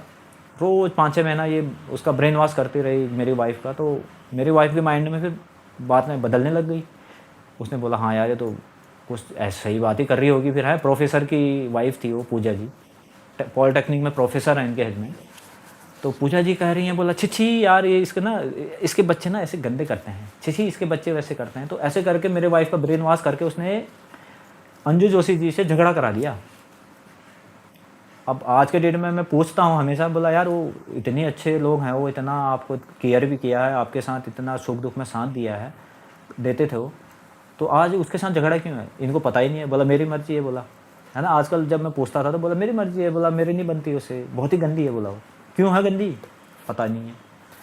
अब यहाँ से जब इनकी गीता जी लड़ने लगी तो वहाँ से इनकी माता जी भी लड़ने लगी उनकी माता जी से, खाली खाली। देखो इनके साइकोलॉजी ना, मतलब जो बेटी कर रही है तो वहाँ माता जी घी आग में क्या करते हैं, घी। अब यहाँ से बेटी बेटी से लड़ रही है, यहाँ से माता माता जी से लड़ने लगी। क्या है रीजन? कुछ नहीं पता, कुछ नहीं पता, इतना सा भी बात नहीं है, कुछ नहीं पता, ऐसे लड़ रहे हो। ब्रेन वॉश किसने किया? पूजा दीदी ने। किसने किया? पूजा दीदी ने। ये सब कुछ देख के मैंने ना, ये जब तक हल्द्वानी में रही उसके साथ काफ़ी क्लोज रही, तो मैंने इनको वार्निंग दे दी थी मैंने अपनी वाइफ को। बोला देखना यार ये कल के दिन ना तेरा रिश्ता भी वॉश कर देंगे, मुझे ऐसा कुछ लग रहा है, थोड़ा कम जाओ वहाँ पे, मैंने बोला था। और मैंने उस दीदी को एक दिन मैसेज में लिखा भी है, वो मेरे पास स्क्रीनशॉट है। मैं बोला दीदी बहुत ज़्यादा इंटरफेयर नहीं करना है, बहुत ज़्यादा कर रहे थे वो। पता नहीं एक दिन क्या हुआ, मेरी वाइफ उनसे कुछ बात करके मेरे पे भड़कने लग गई। पता नहीं वो किसी टॉपिक पे बात हुई तो वो एकदम से मेरे पे भड़कने लगी वाइफ। मैं बोला क्या हो गया? बोला तुमने पूनम दी को ये है वो है सो है, क्यों नहीं जा रहे हो उनके घर, क्यों नहीं जाते हो वहाँ पे, पूनम दी ये है उतनी अच्छी है वो है। मैं बोला यार मैं नहीं जा रहा हूँ, मेरे को अच्छा नहीं लग रहा, नहीं जा रहा हूँ, मुझे वो ब्रेन वॉशर है वो। एक और फ्रेंड का भी ब्रेन वॉश किया था, अभी वो बहुत लंबा हो जाएगी कहानी। एक और पूजा जी ने, एक और इसकी फ्रेंड थी, इनके किराए में पिथौरागढ़ रहा करती थी, अंजू बोरा बहन, उसके खिलाफ भी इसको भड़का दिया। वहाँ भी सालों तक नहीं गई मेरी वाइफ, जबकि वो बहुत ही क्लोज थे वो। उसके यहाँ क्या था, वो ब्यूटी पार्लर में काम करते थे, तो कभी कभी जाते थे बहन ना, तो कभी कभी जाते थे तो वहाँ पे कैसे ब्रेन वॉश किया देखो। जाते थे तो वहाँ पे जाके उनके खिलाफ बोला यार हम उनके शॉप पे गए, उसने पानी भी नहीं पूछा यार। हम उसके शॉप पे गए, वो पता नहीं कहाँ से इतने पराठे, इतने गंदे से पराठे लाई हो, इतने गंदे थे यार वो पराठे यार। उसने वो पानी भी नहीं पूछा यार। हम उसकी दुकान पे गए, अरे तुम फ्रेंड के घर गई हो ना तो पानी पूछा नहीं जाता है, तुम खुद लेना पानी। अरे फ्रेंड है ना, फ्रेंड मानते हो तुम, तो क्यों पानी पूछा नहीं? तुम्हारी गेस्ट थोड़ी है वो जो तुमसे वो पानी ऑफर करेंगे ट्रे लेके। बोल खुद, बोला यार अंजू थोड़ा पानी पिला दे यार, अंजू बोरा जी की बात हो रही है। बोला यार अंजू बोरा जी कुछ है नाश्ता पानी का? अरे फ्रेंड हो यार तुम, ये क्या है? बोला अकड़ के, बोला यार इसने पानी भी नहीं पूछा हमें यार, पराठे भी पता नहीं कहाँ से लाई थी। उसके बाद ये गए नहीं वहाँ, साल बीत गए। मैंने अंजू बोरा जी को भी कहा, कब मैंने पता किया, मैं बोला ये कब से आपके वहाँ नहीं आए हैं? बोला 1 साल से ज़्यादा हो गया, वो रिकॉर्ड है मेरे पास।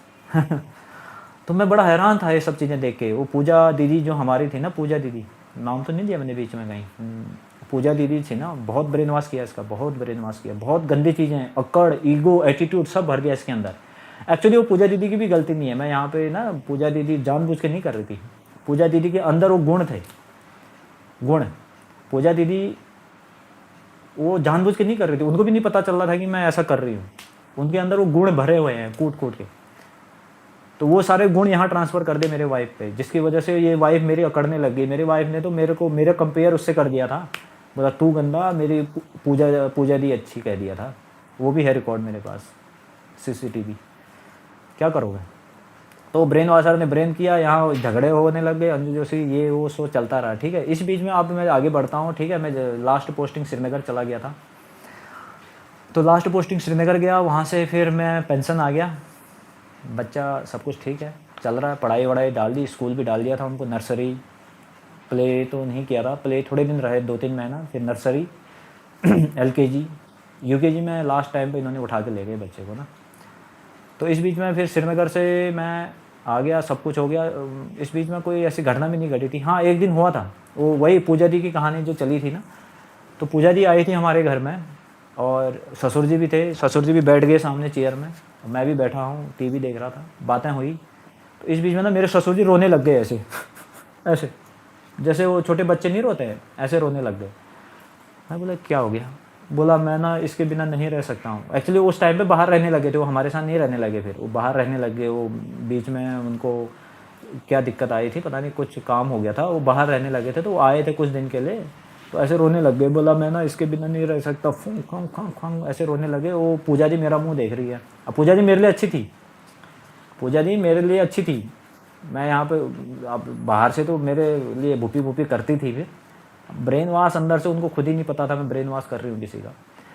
तो पूजा जी मेरे अच्छी थी, ऐसे मेरे को देख के हाँ मुस्कुराने लगी हल्की सी। मैं बोला क्या, क्योंकि ये बातें पहले भी हो चुकी थी। बोला कुछ ज़्यादा ही प्यार है मेरे ससुर को बच्चे के लिए, बच्चा बच्चा ही करते रहते थे। तो रोने लग गए वो। मैं बोला क्या हो गया, ऐसा क्यों कर रहे हो आप लोग? तो वहाँ पे भी ना कुछ मेरी वाइफ को बुरा लग गया कि मेरे पापा रो रहे हैं करके, तो मेरे पे भड़कने लग गई वाइफ, गीता जी मेरे पे भड़कने लग गई, अब मेरे पापा रो रहे हैं करके। मैं बोला क्या हो गया, रखो ना यहाँ पे, आ जाओ साथ में रहो, क्या दिक्कत है? फिर मैंने वहाँ पे भी ठीक ही बोला, साथ में रहो। फिर वो भड़कने सी लगी, तो फिर इसके पिताजी को पता नहीं क्या बुरा सा लगा। बोला मैं तेरे घर नहीं आऊँगा, मैं क्या भीख मांगता हूँ, क्या मैं तुम्हारा खाता हूँ, तलाक ले ले, दे दे बोला इसको, मेरे बेटी को तलाक दे दे बोला। फिर तलाक की बात आ गई। पूजा जी मेरा मुंह देख रहे ऐसे। पूजा जी मेरे लिए ठीक थी यार, दिखावा ठीक था उनका, अंदर की बात अब मुझे नहीं लगा उन्होंने कभी मेरे लिए बुरा सोचा हो, बट वो जो उनके अंदर गुण थे ना वो ऑटोमेटिक थे। तो पूजा जी मेरी तरफ देख के हंसने लगी, हंसने नहीं लगी, वो सरप्राइज थी। बोला ये तो कुछ ज़्यादा ही हो रहा है, लेकिन फिर भी पूजा दी उनके साइड ही थी, क्योंकि बेटी उनकी थी ना। जो पूजा दी अकेले रहती थी हल्द्वानी में, तो उसकी क्लोज़ फ्रेंड मेरी वाइफ ही थी, और इनकी आपस में बस ये दो ही थे इस हल्द्वानी में, और बाकी इनको कोई मुँह नहीं लगाता था, समझ रहे हो? बाकी इनको किसी मुँह क्या लगा रहा, किसी से मतलब ही नहीं था।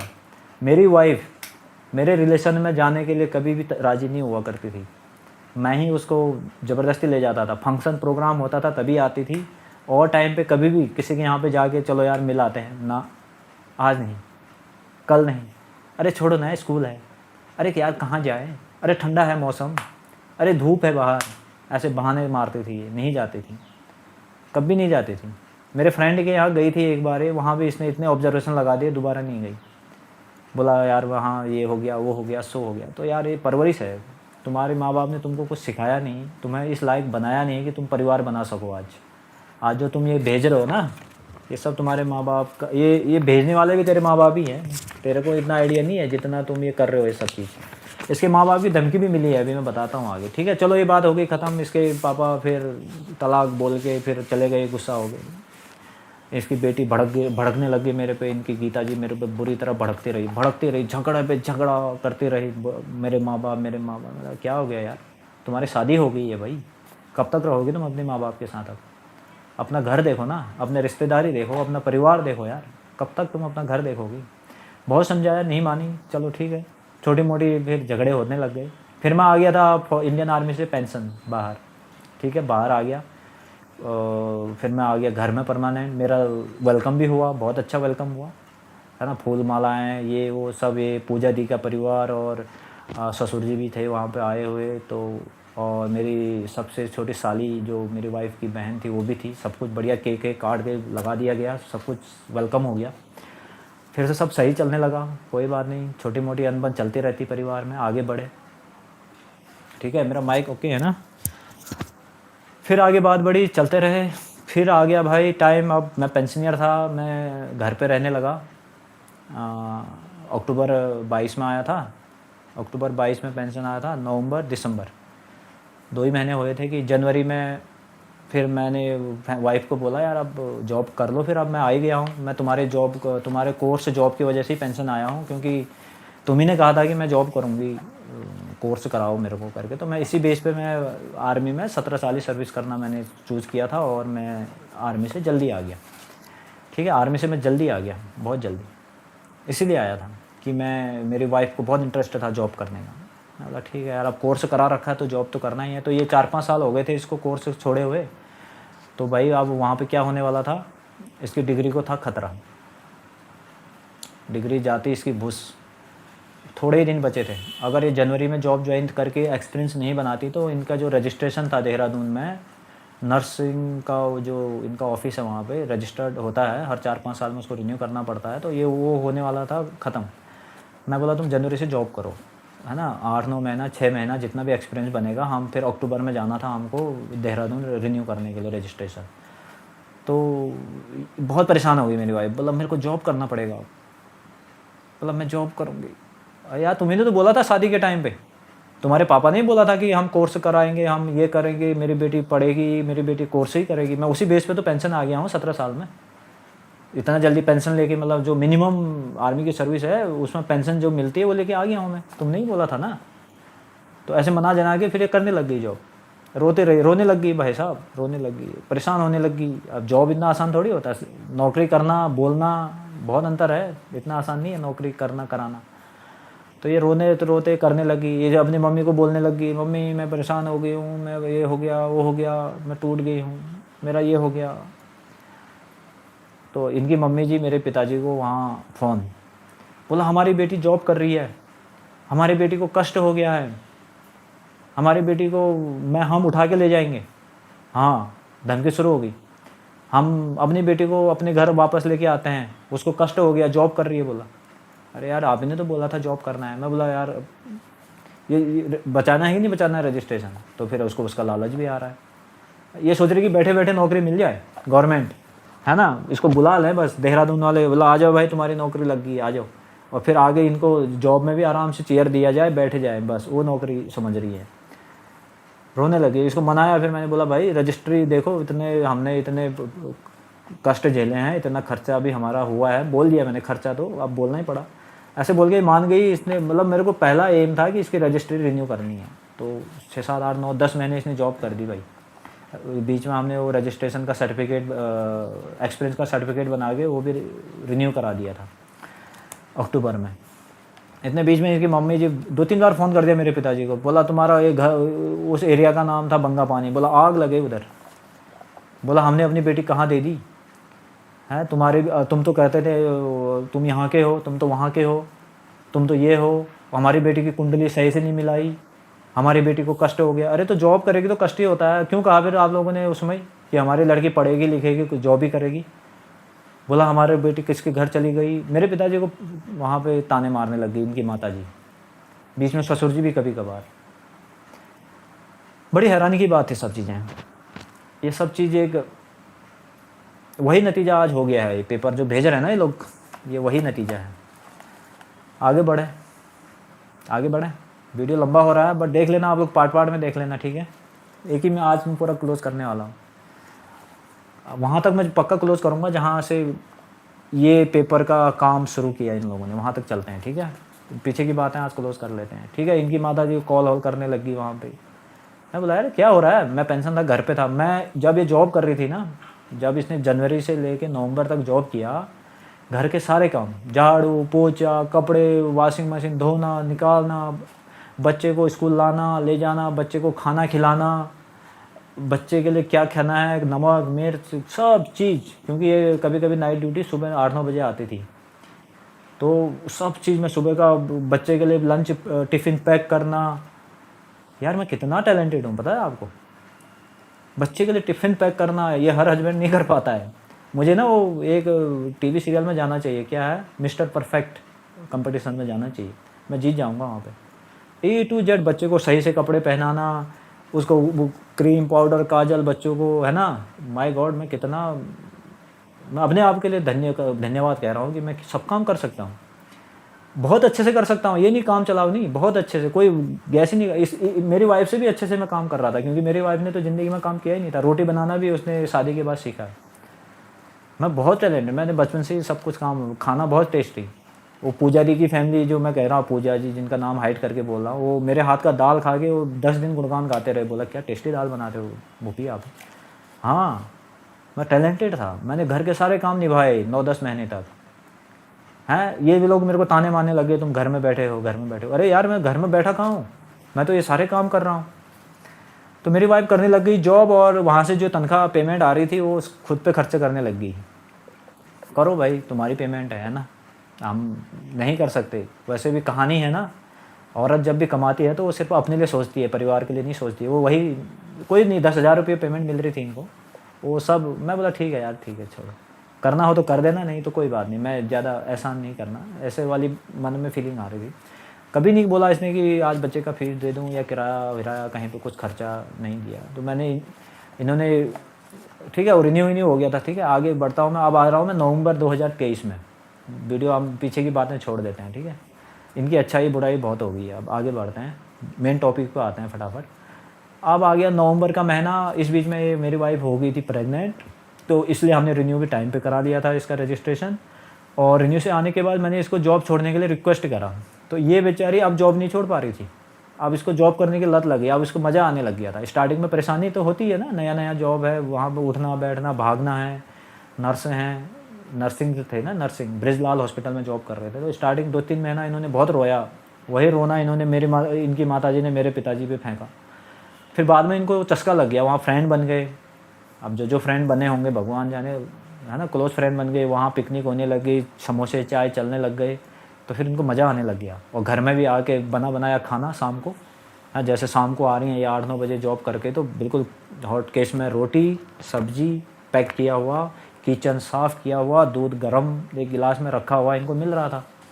इनको तो रियल में मज़ा ही आने लग गया, क्योंकि औरतों को घर में काम ज़्यादा होते हैं, है ना। वो काम मैं कर रहा था उस टाइम पे। मुझे बोला कोई बात नहीं यार, अब मैं पेंशन आ ही गया हूँ, मेरी पेंशन आ ही रही है, तुम करोगे तो अच्छा ही है, कहीं पे गवर्नमेंट लग जाएगी तो अच्छी खासी पेमेंट भी बन जाएगी, क्वार्टर भी मिल जाएगा, और हम आगे सब कुछ अच्छा करेंगे। ये सोच के मैं भी ठीक लग रहा था। लेकिन ये हो गई थी प्रेग्नेंट, इनको 7th-8th मंथ हो गया था, पेट एट। ये नहीं छोड़ रही हैं। बोला मैं हूँ, बोला मेडिकल साइड से, मैं बोला नहीं छोड़ूंगी, मेरे को जब तक दिक्कत नहीं होगी मैं जॉब करते रहूँगी। मैं बोला नहीं यार, वहाँ पे इन्फेक्शन हो जाएगा, बच्चे को, पेट के बच्चे के लिए दिक्कत आ जाएगी, रहने दो। नहीं मानी, काफ़ी दिन तक नहीं मानी। पैसा भी आ रहा था 9,000 10,000 रुपये इनके खाते में, वो भी खुद खा रहे थे। वहाँ पार्टियाँ चल रही थी, आज इसकी पार्टी कल उसकी पार्टी, केक लाना, समोसे चाय, तो इनको मज़ा आने लग गया, है ना। फिर वहाँ फ़ोन बातें होने लगी अपने दोस्तों से, सब कुछ सही चलने लग गया। अब ये जॉब नहीं छोड़ रही थी भाई साहब। मैंने हाथ जोड़े, मेरा बोला बच्चे को इन्फेक्शन हो जाएगा यार, छोड़ दो यार, कुछ बीमारी हो जाएगी, वहाँ से बच्चे को लग जाएगा। हाथ जोड़ा मैंने इसको नवंबर में, तब जाके इसने जॉब छोड़ा है। ठीक है, इसमें इन्होंने लिखा है कि जॉब में परेशानी, इसमें काफ़ी कुछ लिखा है। इसका मैं रिप्लाई में हो सकता है सोशल मीडिया में ही दूँ, देखो अभी क्या होता है। तो ये नवंबर का महीना चल रहा था, इनका बर्थडे था, और उसी टाइम पे करवा चौथ भी आया था। तो इनको चाहिए था गिफ्ट भी चाहिए था भाई, पेमेंट। अब गिफ्ट देना हमारा भी फ़र्ज़ बनता है। इसने बोला मुझे ना 5,000 रुपये दो, मेरे को 2 साड़ियाँ खरीदनी है। 2 साड़ी एक साथ खरीदती थी, एक नहीं 2। ठीक है, मैं बोला 5,000 की आती है क्या, बोला और भी चीज़ लेनी है। मतलब ठीक है, ये लो, अकाउंट ट्रांसफ़र, रिकॉर्ड अवेलेबल है। उसके बाद बर्थडे आ गया। बोला मुझे ना बर्थडे गिफ्ट क्या दे रहे हो, तो मुझे ना स्मार्ट वॉच दो। तो स्मार्ट वॉच रखी है मैंने यहीं पे, मैं लेके आऊँ क्या 1 मिनट। हाँ, कहाँ गया वो, स्मार्ट वॉच ला रहा हूँ मैं भी। बोला मेरे को स्मार्ट वॉच चाहिए, 1 मिनट में स्मार्ट वॉच लेके आता हूँ, पॉज करता हूँ। ओके, तो इन्होंने बोला अब मेरा बर्थडे आ गया है, मेरे लिए ना स्मार्ट वॉच चाहिए। तो ये इनका स्मार्ट वॉच है अभी भी मेरे पास, ये लेके जाना भूल गई थी। एक्चुअली ये मेरे इधर केबिन में कहीं इधर उधर रखा था, तो ये लेके नहीं जा पाई हैं। ये जब गई है ना पूरा सामान उठा के, ये भूल गई हैं। भूल क्या गई, मिला नहीं होगा, क्योंकि ये मेरे इधर कंप्यूटर के पास था। ये इसने गलती से रख दिया है, बच्चा मेरे पास रख दिया था, ये गलती से छूट गया है। ठीक है, नॉइज़ का लिया, बोला मेरे को अच्छा वाला चाहिए, 3,500 का था ये। मतलब ठीक है, ले लो यार, ले लो। अब मेरी तो पेंशन ही थी मेरे पास, उसी में मैंने ये सब किया। और बोला बस इतना ही दोगे। मैं बोला यार 5 दिन 8 साढ़े 8 तो हो गया। फिर बोला 2,000 रुपये और चाहिए मुझे, बर्थडे में और चाहिए, दोस्तों लोगों को, है ना, पूजा दी को पार्टी सार्टी केक केक खाना है, खिलाना है, जो भी है, मतलब 2,000 और मांगे इसने।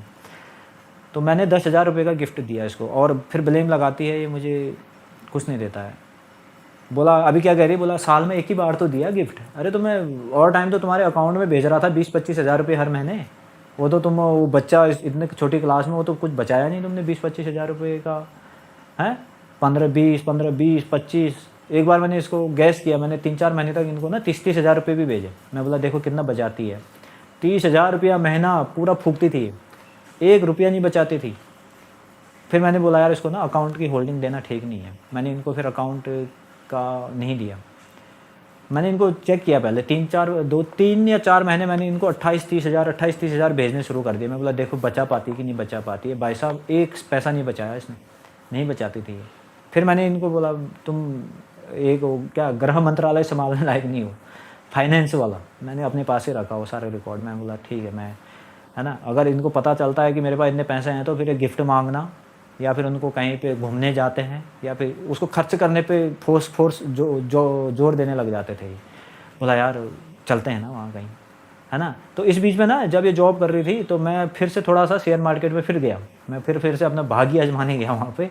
तो देख रहा हूँ कि 1-2 दिन प्रॉफिट हो रहे हैं, मैंने कुछ प्रॉफिट के वीडियो भी रखे हैं, यूट्यूब में भी हैं, वो प्राइवेट कर रखे हैं। प्रॉफिट हो रहा है, फिर 2-3 दिन कमाई अच्छी हो रही, फिर एक साथ चले जा रहे थे वो। मैं बोला ये क्या है यार, कुछ दिन खेला, फिर मेरा दिमाग ख़राब हो गया, मतलब हटा इसको, साइड कर दिया उसको। फिर ठीक है, काम चल रहा था, फिर मैं उसको ज़्यादा दिन नहीं चला, उसको साइड कर दिया था, सही है इतना ही चला। मैं बोला ये है क्या, ये 2-4-5 दिन 6-7 दिन खेलो, आ रहा है और 1 दिन में जा रहा है। मैं बोला फिर ये तो बहुत ही बड़ा स्कैम है, इसको हटाओ यहाँ से। उसके बाद उसमें फिर उसको साइड कर दिया, ठीक है। तो इसके बीच में फिर इसकी जॉब वॉब हो गई भाई, अब नवंबर हो गया, इसका बर्थडे मन गया, करवा चौथ मन गया, और 10,000 का गिफ्ट हो गया, घड़ी भी मिल गई, है ना। ये घड़ी अभी सेल कर रहा हूँ मैं, किसी को चाहिए होगा तो बता देना, मेरे पास ऑलरेडी है ना, मेरे पास ऑलरेडी है, मेरे पास भी है घड़ी। तो इसको एक सेल कर रहा हूँ मैं, किसी को चाहिए होगा तो अभी डाल दूंगा OLX में। अब आ ही नहीं रही है तो क्या करें इसको रख के, है ना। और उसके बाद आगे बढ़ते हैं, नवंबर था, सब कुछ इसको घर में बिठा दिया मैंने, बोला बच्चे को इन्फेक्शन हो जाएगा यार, जॉब छोड़ दो। नहीं छोड़ रही थी, बहुत मुश्किल से छोड़ा। उसमें अब इसने फिर अपनी माँ को चुगली मारा, बोला ये आप जॉब छुड़वा रहा है। इनकी माँ ने फिर मेरे पापा को फ़ोन करा, बोला आप जॉब कर रही है, अब तुम, बोला उसका जॉब छुड़वा रहे हो। तो मैं पापा को बोला ये बच्चा है पेट में, 7-8 महीने हो गए हैं, इन्फेक्शन हो जाएगा, हॉस्पिटल में तमाम बीमारियाँ होती हैं, मैं बोला इसलिए मना कर रहा हूँ मैं, बाद में कर लेगी, डिलीवरी के बाद में कर लेगी।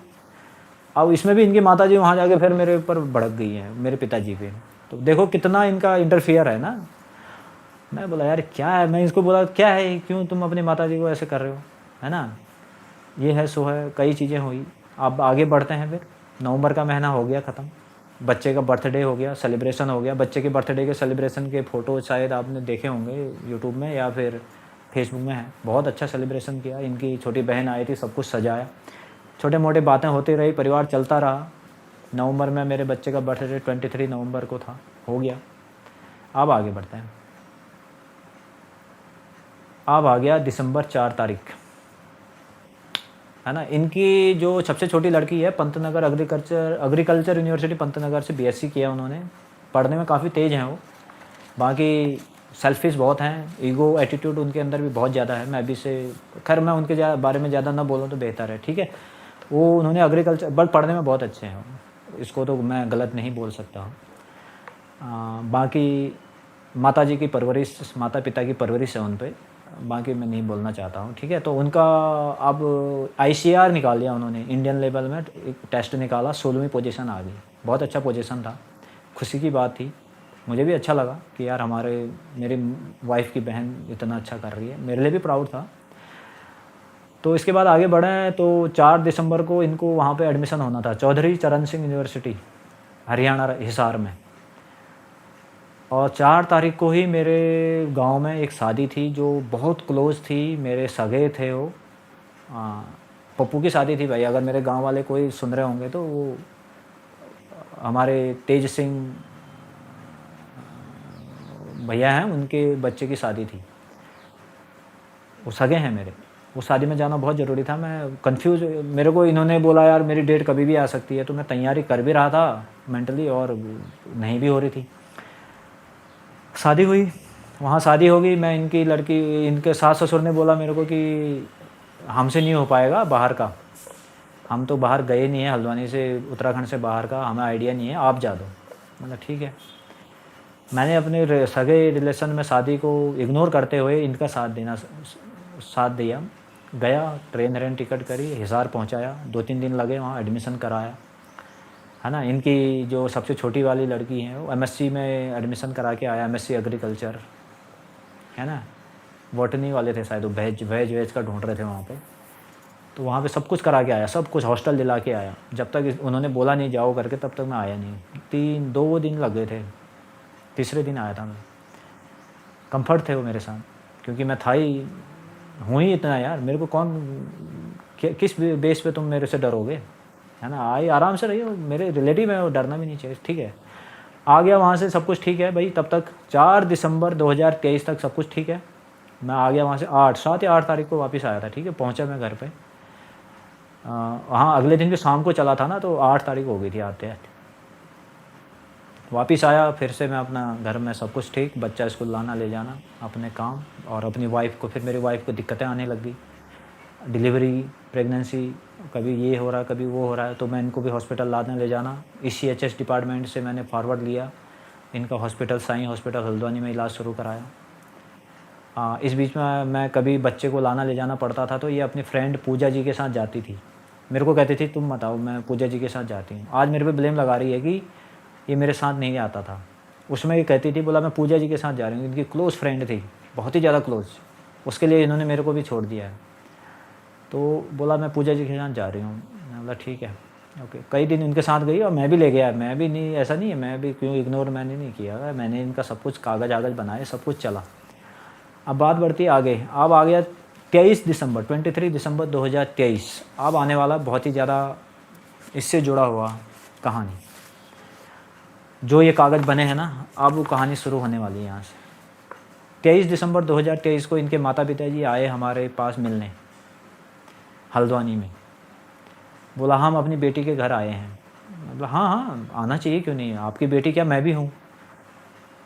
ये इनका ईगो देखो आप, इनका एटीट्यूड देखो, इनकी बात करने का लेवल देखो। बोला हम तो इसलिए आए हैं, अपनी बेटी के घर आए हैं। मतलब ठीक है, आपकी बेटी भी है। मेरे को साइड करना शुरू कर दिया इन्होंने, देखा बात करने का तरीका देखा। हम अपनी बेटी के घर आए हैं, इन्होंने मेरे को साइड कर दिया। ध्यान से समझिएगा, मेरे को इन्होंने साइड में रख दिया। मतलब ठीक है ठीक, हाँ बढ़िया, खुशी की बात है, वेलकम हुआ, पाँव बढ़िया से चाय पानी सब कुछ प्रॉपर रिस्पेक्ट हुआ इनका। फिर इनके पिताजी के कंधे में ना दर्द था, नस दबी थी, क्या था, इनका MRI कराया मैंने यहाँ साईं हॉस्पिटल में। हमारे डॉक्टर अजय बजाज जी हैं, न्यूरो के, बहुत ही ज़्यादा अच्छे जानकार हैं, उनके पास दिखाया। उन्होंने बोला MRI करा के लाओ, MRI कराया, 2 दिन लगे, सब कुछ सही हुआ।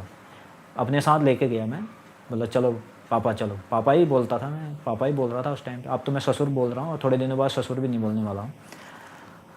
इज्जत जैसे जैसे आउट हो रही है वैसे वैसे सब खत्म हो रहा है ना। तो बोला चलो पापा चलो, मैंने इनको खूब परवरिश देखभाल करी। अगर मैं झूठ बोल रहा हूँ तो आप लोग मेरे लिए क्या कर सकते हो, मैं झूठ नहीं बोल रहा हूँ भाई। देखो अजय बजाज जी हैं, वहाँ पे रिकॉर्ड मिल जाएगा आपका, आप इसको झुठला नहीं सकते हैं। डांसिंग कन्याल जी, आज जो ये पेपर भेज के आप मेरे को धमका रहे हो ना, आप अजय बजाज जी के यहाँ पे न्यूरो में गए थे कि नहीं, वहाँ से मेडिसिन लिया आपने, उधर वो कौन से लैब में आपने MRI करा, वहाँ भी रिकॉर्ड मिलेगा आपका। आप झूठ मत बोलना, कोर्ट में फंस जाओगे। बहुत झूठ बोलते हैं लोग, पूरी फैमिली झूठ बोलती है। मेरी वाइफ सफ़ेद झूठ बोलती है, आपको चूतिया बेवकूफ़ समझती हो। अगर मैं बोलूँगा मैंने ये पेपर यहाँ से यहाँ रखा है, तो वो कहेगी मैंने रखा है। इतना सफ़ेद झूठ बोलती है, बहुत झूठ बोलती है। ये चीज़ तो मैंने बोला ही नहीं अभी आप तक, ये चीज़ आप हर चीज़ कवर नहीं होंगी ना एक साथ। बहुत ज़्यादा झूठी है मेरी वाइफ, बहुत सफ़ेद ऐसे झूठ बोलती है ऐसे। अगर मैं बोलूँगा कि ये पेपर मैंने रखा है यहाँ, वो नहीं मानेगी, बोला नहीं मैंने रखा है, झुठला देगी मेरे को, झुठला देगी। इतने सफ़ेद झूठ बोलती हो, बहुत झूठ बोलती है। रिश्ता टूटने का एक रीज़न झूठ भी है, बहुत झूठ बोलती है। इनका मम्मी पापा भी बहुत झूठ बोलते हैं, सफ़ेद वाला झूठ बोलते हैं। मेरा भाई भी एक दिन कह रहा था यार भाभी बहुत झूठ बोलती हैं। मतलब हाँ, अरे झूठ तो मत बोल भाई, भयंकर बोलती है। तो आगे बढ़ते हैं। 23 दिसंबर हो गया, इनका इलाज हो गया, 50 जी सब चीज़ हो गया, वापस घर आ गए। अब 2 दिन बाद शाम हो गई, ये लोग अपने ऑफिस भी गए थे, बीच में शाम हो गई, बैठे ऑफिस भी गए थे ससुर जी अपना, गदरपुर ऑफिस है इनका रुद्रपुर के पास। ऑफिस से आए शाम को बैठे, फिर अब बोला तुम्हारा खर्चा पानी कितना लगा मेरी बेटी को वहाँ हिसार हिसार पहुँचाने में, छोटी वाली का। मतलब कोई बात नहीं, लगा थोड़ा बहुत, कोई बात नहीं। बोला नहीं नहीं बताओ, हम आपको खर्चा देते हैं। मैं बोला ठीक है, फिर इतना इतना ये लगा, मैंने बोल ही दिया, मैं भी तो पेंशनरी था ना, बहुत ज़्यादा यहाँ पे सर्वगुण संपन्न तो था नहीं। मैं बोला इतना इतना ट्रेन टिकट लगा था, ये है सो, तो दे दिए उन्होंने पैसे गिन के, टिक टिक, ये लो, फिर ये लो पैसा, पैसा दे दिया भाई। खुश करा पहले मेरे को खुश किया गया, ठीक है, मैं साथ में बताता ही रहूँगा। खुश किया गया मेरे को, बोला ये लो भाई पैसे, खर्चा जो हुआ था वही तो दिया तुमने, कोई एक्स्ट्रा दिया क्या दान सिंह कन्याल जी? अगर दान सिंह कन्याल जी आपने 1 भी रुपया खर्चा, मैं उससे भी ज़्यादा खर्चा था मेरा, तो वो तो मैंने बताया नहीं, वो छोटे छोटे खर्चे बताता तो बिल ज़्यादा ही बनता आपका, बट वो मेरा भी था इसलिए मैंने बोला नहीं, है ना। इतना अपनापन तो होना ही चाहिए ना अपने रिश्तों में। और भी था, आपसे मैं 5,000 रुपये और ले सकता था दान सिंह कन्याल जी, बट मैंने बोला नहीं। मैंने आपके कमाई के पैसे पे कभी भी नज़र नहीं रखी दान सिंह कन्याल जी, एक पैसा नहीं मांगा होगा मैंने आपसे, आपने खुद दिए होंगे, कभी बोला ये रख लो बेटा।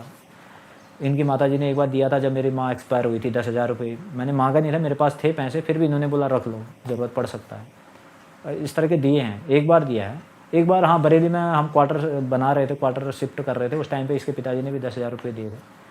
फिर मेरी वाइफ कह रही थी वापस लौटा देना उनको, वापस लौटा, हाँ मैं बोला लौटा देंगे। तो ससुर जी की तो इनकम कैसी है वो मैं अब उनको वहाँ बताऊँगा कोर्ट में, किस टाइप के ऑडिटर हैं वो, बाकी आप लोग समझ रहे होंगे ऑडिट वाले लोग सभी।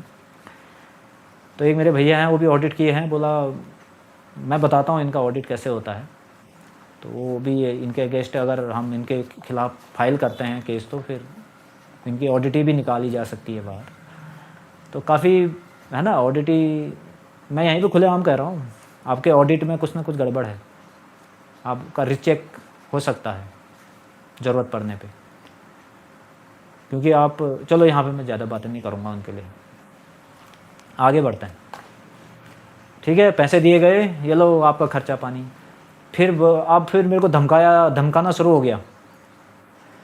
अब बड़े हैं, मैं भी सुनता रहा, मैं बोला चुपचाप बैठा रहा, सुनता रहा। हाँ हाँ, बोला तुम 1 साल से घर हो, 1 साल हो गए पेंशन आए, क्या कर रहे हो, हमें लोग पूछ रहे हैं, हमें लोग जवाब मांग रहे हैं, तुम्हारा जवाई घर आके बैठ गया है, तुम ये हो तुम वो हो कह रहे हैं। मेरे को डांट मारना शुरू कर दिया भाई साहब, हड़काना मेरे को, बिल्कुल ऐसे बोलने लगे। मैं बोला कोई बात नहीं, सयाने हैं, समझा रहे होंगे। तो उनको ये नहीं पता है कि आपकी लड़की जॉब कर रही थी, मैं घर के सारे काम देख रहा था, मेरे पिताजी गांव में रहते हैं, उनको बाहर आना पसंद नहीं है, बाकी मेरे घर में कोई है नहीं, मेरी माँ है नहीं। आपको पता नहीं है क्या दान सिंह कन्याल जी, कि मैं जब से पेंशन आया हूँ 1-2 महीना मैंने रेस्ट करा था, उसके बाद आपकी लड़की जॉब कर रही थी, मैं वो उनको सपोर्ट कर रहा था। आपको पता नहीं है क्या दान सिंह कन्याल जी हैं? और इसी बीच में मेरा आर्मी वाला जो थकान थी, वो मतलब एक तरह से थकान क्या बोला जाए, आर्मी में हम लोग काफ़ी बिजी रहते थे, तो वो मेरा माइंड सेट हो गया। 1 साल भी नहीं रह सकता हूँ क्या मैं, जो इतनी बड़ी सर्विस करके पेंशनियर होके आया हूँ, तो क्या 1 साल घर नहीं रह सकता मैं? 1 या 2 साल भी रह सकता हूँ, मेरी मर्जी है ना। मैं घर में चला रहा हूँ ना, घर में खर्चे मैं उठा रहा हूँ ना कैसे भी, तो वो मेरा प्रॉब्लम है ना कि मैं जॉब में कब जाना है, कैसे जाना है। आपकी लड़की जॉब कर रही थी, उसको सपोर्ट कौन कर रहा था? मैं ही कर रहा था ना, तभी तो आपकी लड़की जॉब करी। और वो रिन्यू जो आप रजिस्ट्री लेके गए हो ना, मेरा पढ़ाया लिखाया डिग्री रजिस्ट्री रिन्यू करके दिया, वो लेके गए हो ना, वो किसने कराया? कर पाते हो रिन्यू? बनता तुम्हारा एक्सपीरियंस सर्टिफिकेट? कितना घूमे थे तुम एक बार जब गवर्नमेंट में ये किसी टेस्ट में निकली थी और एक एक्सपीरियंस सर्टिफिकेट की वजह से रुक गई थी गीता जी? बना तुम्हारे सुशीला जी वाले? कोई नहीं बनाता है, ठीक है। आजकल एक्सपीरियंस ऐसे नहीं बनता है बिना हाजिरी के, बिना अंगूठे के प्रेजेंट, अंगूठे से प्रेजेंट लगता है। कहीं भी फर्जी काम नहीं होते आजकल। पहले तुम सोचो अपने टाइम में बोला ऑडिटर हूँ मैं, बोला कर देगा, फर्जी बन जाएगा सर्टिफिकेट। जी नहीं बनता है, बिना आपका आजकल ऑनलाइन प्रेजेंट लगती है। ऐसे बन गया क्या आपके लड़की का सर्टिफिकेट, एक्सपीरियंस सर्टिफिकेट? बोला मेरे को धमका रहे हैं 1 साल से, क्या कर रहा है क्या कर रहा है। मैं सुनता रहा, मैं बोला चलो सयाने हैं, समझा रहे हैं, ओके। असली समझाने की बात अब आई। बोला अब तुम्हारे 2 बच्चे हो गए हैं, ये दूसरा होने वाला है, क्या सोचा है? तुम एक काम करो, ये बड़ा वाला हमें दे दो। ऐसे ही बोला, ये बड़ा वाला हमें दे दो, ऐसे ही हाथ हिला के ऐसे ही करते हैं बात करते समय, ये बड़ा वाला हमें दे दो ऐसे। इनकी मम्मी भी थी बगल में बैठी हुई, मेरा मुंह देख रही हैं वो। तो जैसे इन्होंने बोला कि ये बड़ा वाला हमें दे दो, अरे भाई हम 2 बच्चे क्यों कर रहे हैं, हमारा परिवार संपूर्ण संपन्न होगा करके, ये तुम्हारे देने के लिए कर रहे थे क्या, ये बड़ा वाला बच्चा हमें दे दो। मैं थोड़ी देर ऐसे ना नीचे झुक के बैठा रहा। मुझे वो याद आई फिर 6 साल पहले वाली, हम ही पढ़ाएंगे हम ही लिखाएंगे, तलाक ले ले बेटा, वो याद आ गया मेरे को जो 5-6 साल पहले हुआ था। मैं बोला ये बच्चा बच्चा ही करे जा रहे हैं, बीच में वो रो रहे थे, कई बार रोए भी हैं, बोला इसके बिना नहीं रह सकते, वो भी याद आ गया। तो 4-5 मिनट 2-3 मिनट में ऐसे सुन रहा बैठ के। मैं बोला नहीं पापा, मेरा बात करने की शैली यही थी। बोला नहीं पापा, हम कर लेंगे, हमारे बच्चे हैं, हम पालेंगे इसको, हम इनकी परवरिश करेंगे। भाई साहब वहाँ से इनके पापा ने एक बात नहीं बोली दोबारा, क्योंकि इनका जो मकसद था ना वो मैंने मना कर दिया था। फिर मैं थोड़ी देर और बैठा वहाँ पे, कुछ बोलेंगे और करके, तो कुछ नहीं बोले, 5 मिनट और बैठा, नहीं बोले। फिर मैं चला गया उठ के अंदर जाके मैं बैठ के बेड में मैं सोच में डूब गया। मैं बोला ये क्यों ऐसा ज़रूरत पड़ गया, फिर इनको ये बोलने की, ऐसा बात बोलने की क्यों ज़रूरत पड़ गई। फिर मैंने इनके पूजा दी को मैसेज किया, व्हाट्सएप पे रिकॉर्ड मिल जाएगा। बोला दीदी ये फिर से बच्चा मांग रहे हैं, इनको थोड़ा समझा दो, ये पहले से ही बच्चा बच्चा करते हैं दीदी, ये फिर आज बच्चा मांग रहे हैं दीदी, इनको थोड़ा समझा दो, ये क्यों ऐसा कर रहे हैं, क्यों बच्चा मांगने लग गए हैं। फिर इतने थोड़ी देर बाद मेरी वाइफ भी अंदर आ गई, है ना। पूजा दी के साथ अच्छा बनता था वाइफ का, इसलिए मैंने पूजा दी को ही बोला। मैं बोला दीदी ये थोड़ा बताओ ये क्या कर रहे हैं लोग, फिर बच्चा मांग रहे हैं दीदी, इनको थोड़ा समझा दो, क्योंकि वो मैटर सीरियस था अभी। इतने में मेरी वाइफ अंदर आई। मैं बोला यार गीता ये क्या है, ये बच्चा हम अपने लिए कर रहे हैं ना, हम अपना परिवार बनाएंगे इसलिए कर रहे हैं ना। तो मेरी वाइफ कहती है दे दो ना, अरे दे दो, हमारा खर्चा बच जाएगा। अब अपने यहाँ पालते हैं ना, वो तो कह तो रहे हैं वो अच्छे स्कूल में पढ़ा देंगे, कह रहे थे, हाँ कह रहे थे वो अच्छे स्कूल में पढ़ा देंगे, मतलब सबसे महंगे स्कूल में पढ़ाएंगे और सबसे महंगा कोर्स जो तुम बोलोगे वो कराएंगे, बोला ससुर जी उसी टाइम पे। मैं हैरान था, मैं बोला महंगाई से नहीं होता है, पैसे हैं तो सब कुछ नहीं होता है ना। मैं वाइफ को बोला कि यार ये क्या है, क्यों ऐसा कर रहे हैं। तो वाइफ बोली दे दो, खर्चा बच जाएगा, तुम्हारा तो बढ़िया है, तुमने तो मेरे पापा को लूटना चाहिए, ऐसा भी बोला उसने। मेरे को लालच दे रही है कि तुमने तो मेरे पापा को लूटना चाहिए, तुम तो मेरे पापा का फ़ायदा ही नहीं उठा रहे हो।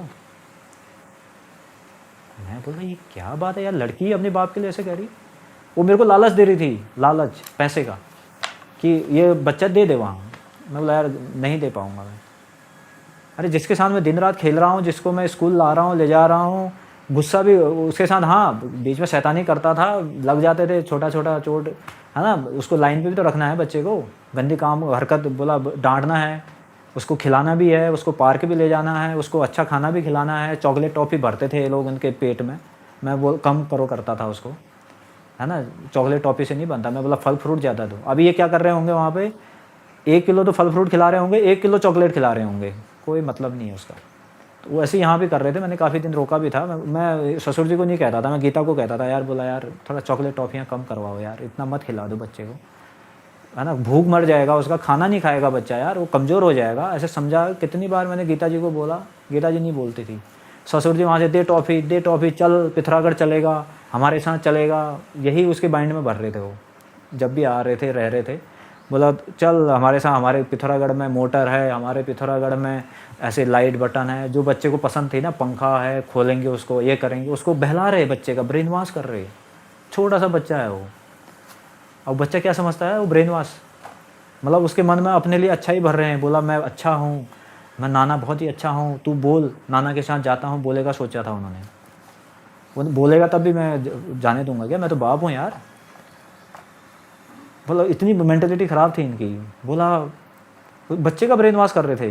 बोला हमारे वहाँ ना मोटर है, वो बच्चे को ना मोटर ऑन ऑफ करना पसंद था, यहाँ पे वो खुद जाके कर रहा था मोटर ऑन ऑफ, तो उसको काफ़ी शौक था, ये चीज़ें ना बच्चे करते ही हैं। बोला हमारे पिथौरागढ़ भी है, बोला मोटर, चल। मैं गीता को बोला यार क्या बच्चे के लिए भी क्या ब्रेन वॉश जैसा क्या कर रहे हैं आपके ये ससुर जी का। तो बोला तुम्हारी सोच ख़राब है, बोला मेरे को। मैं बोला अच्छा ठीक है, मेरी सोच ख़राब है, ओके, मैंने मान लिया मेरी सोच ख़राब है। तो गीता जी को मैंने बोला कि यार हम बच्चा नहीं देंगे यार, हम खुद करेंगे यार, हैं जॉब कर रहे हैं हम दोनों लोग, करेंगे यार परवरिश अपने बच्चे की। बोला नहीं दे दो। मैं फिर कुछ नहीं बोला। मैं ऐसे सदमे में आ गया, सब कुछ ठीक हुआ।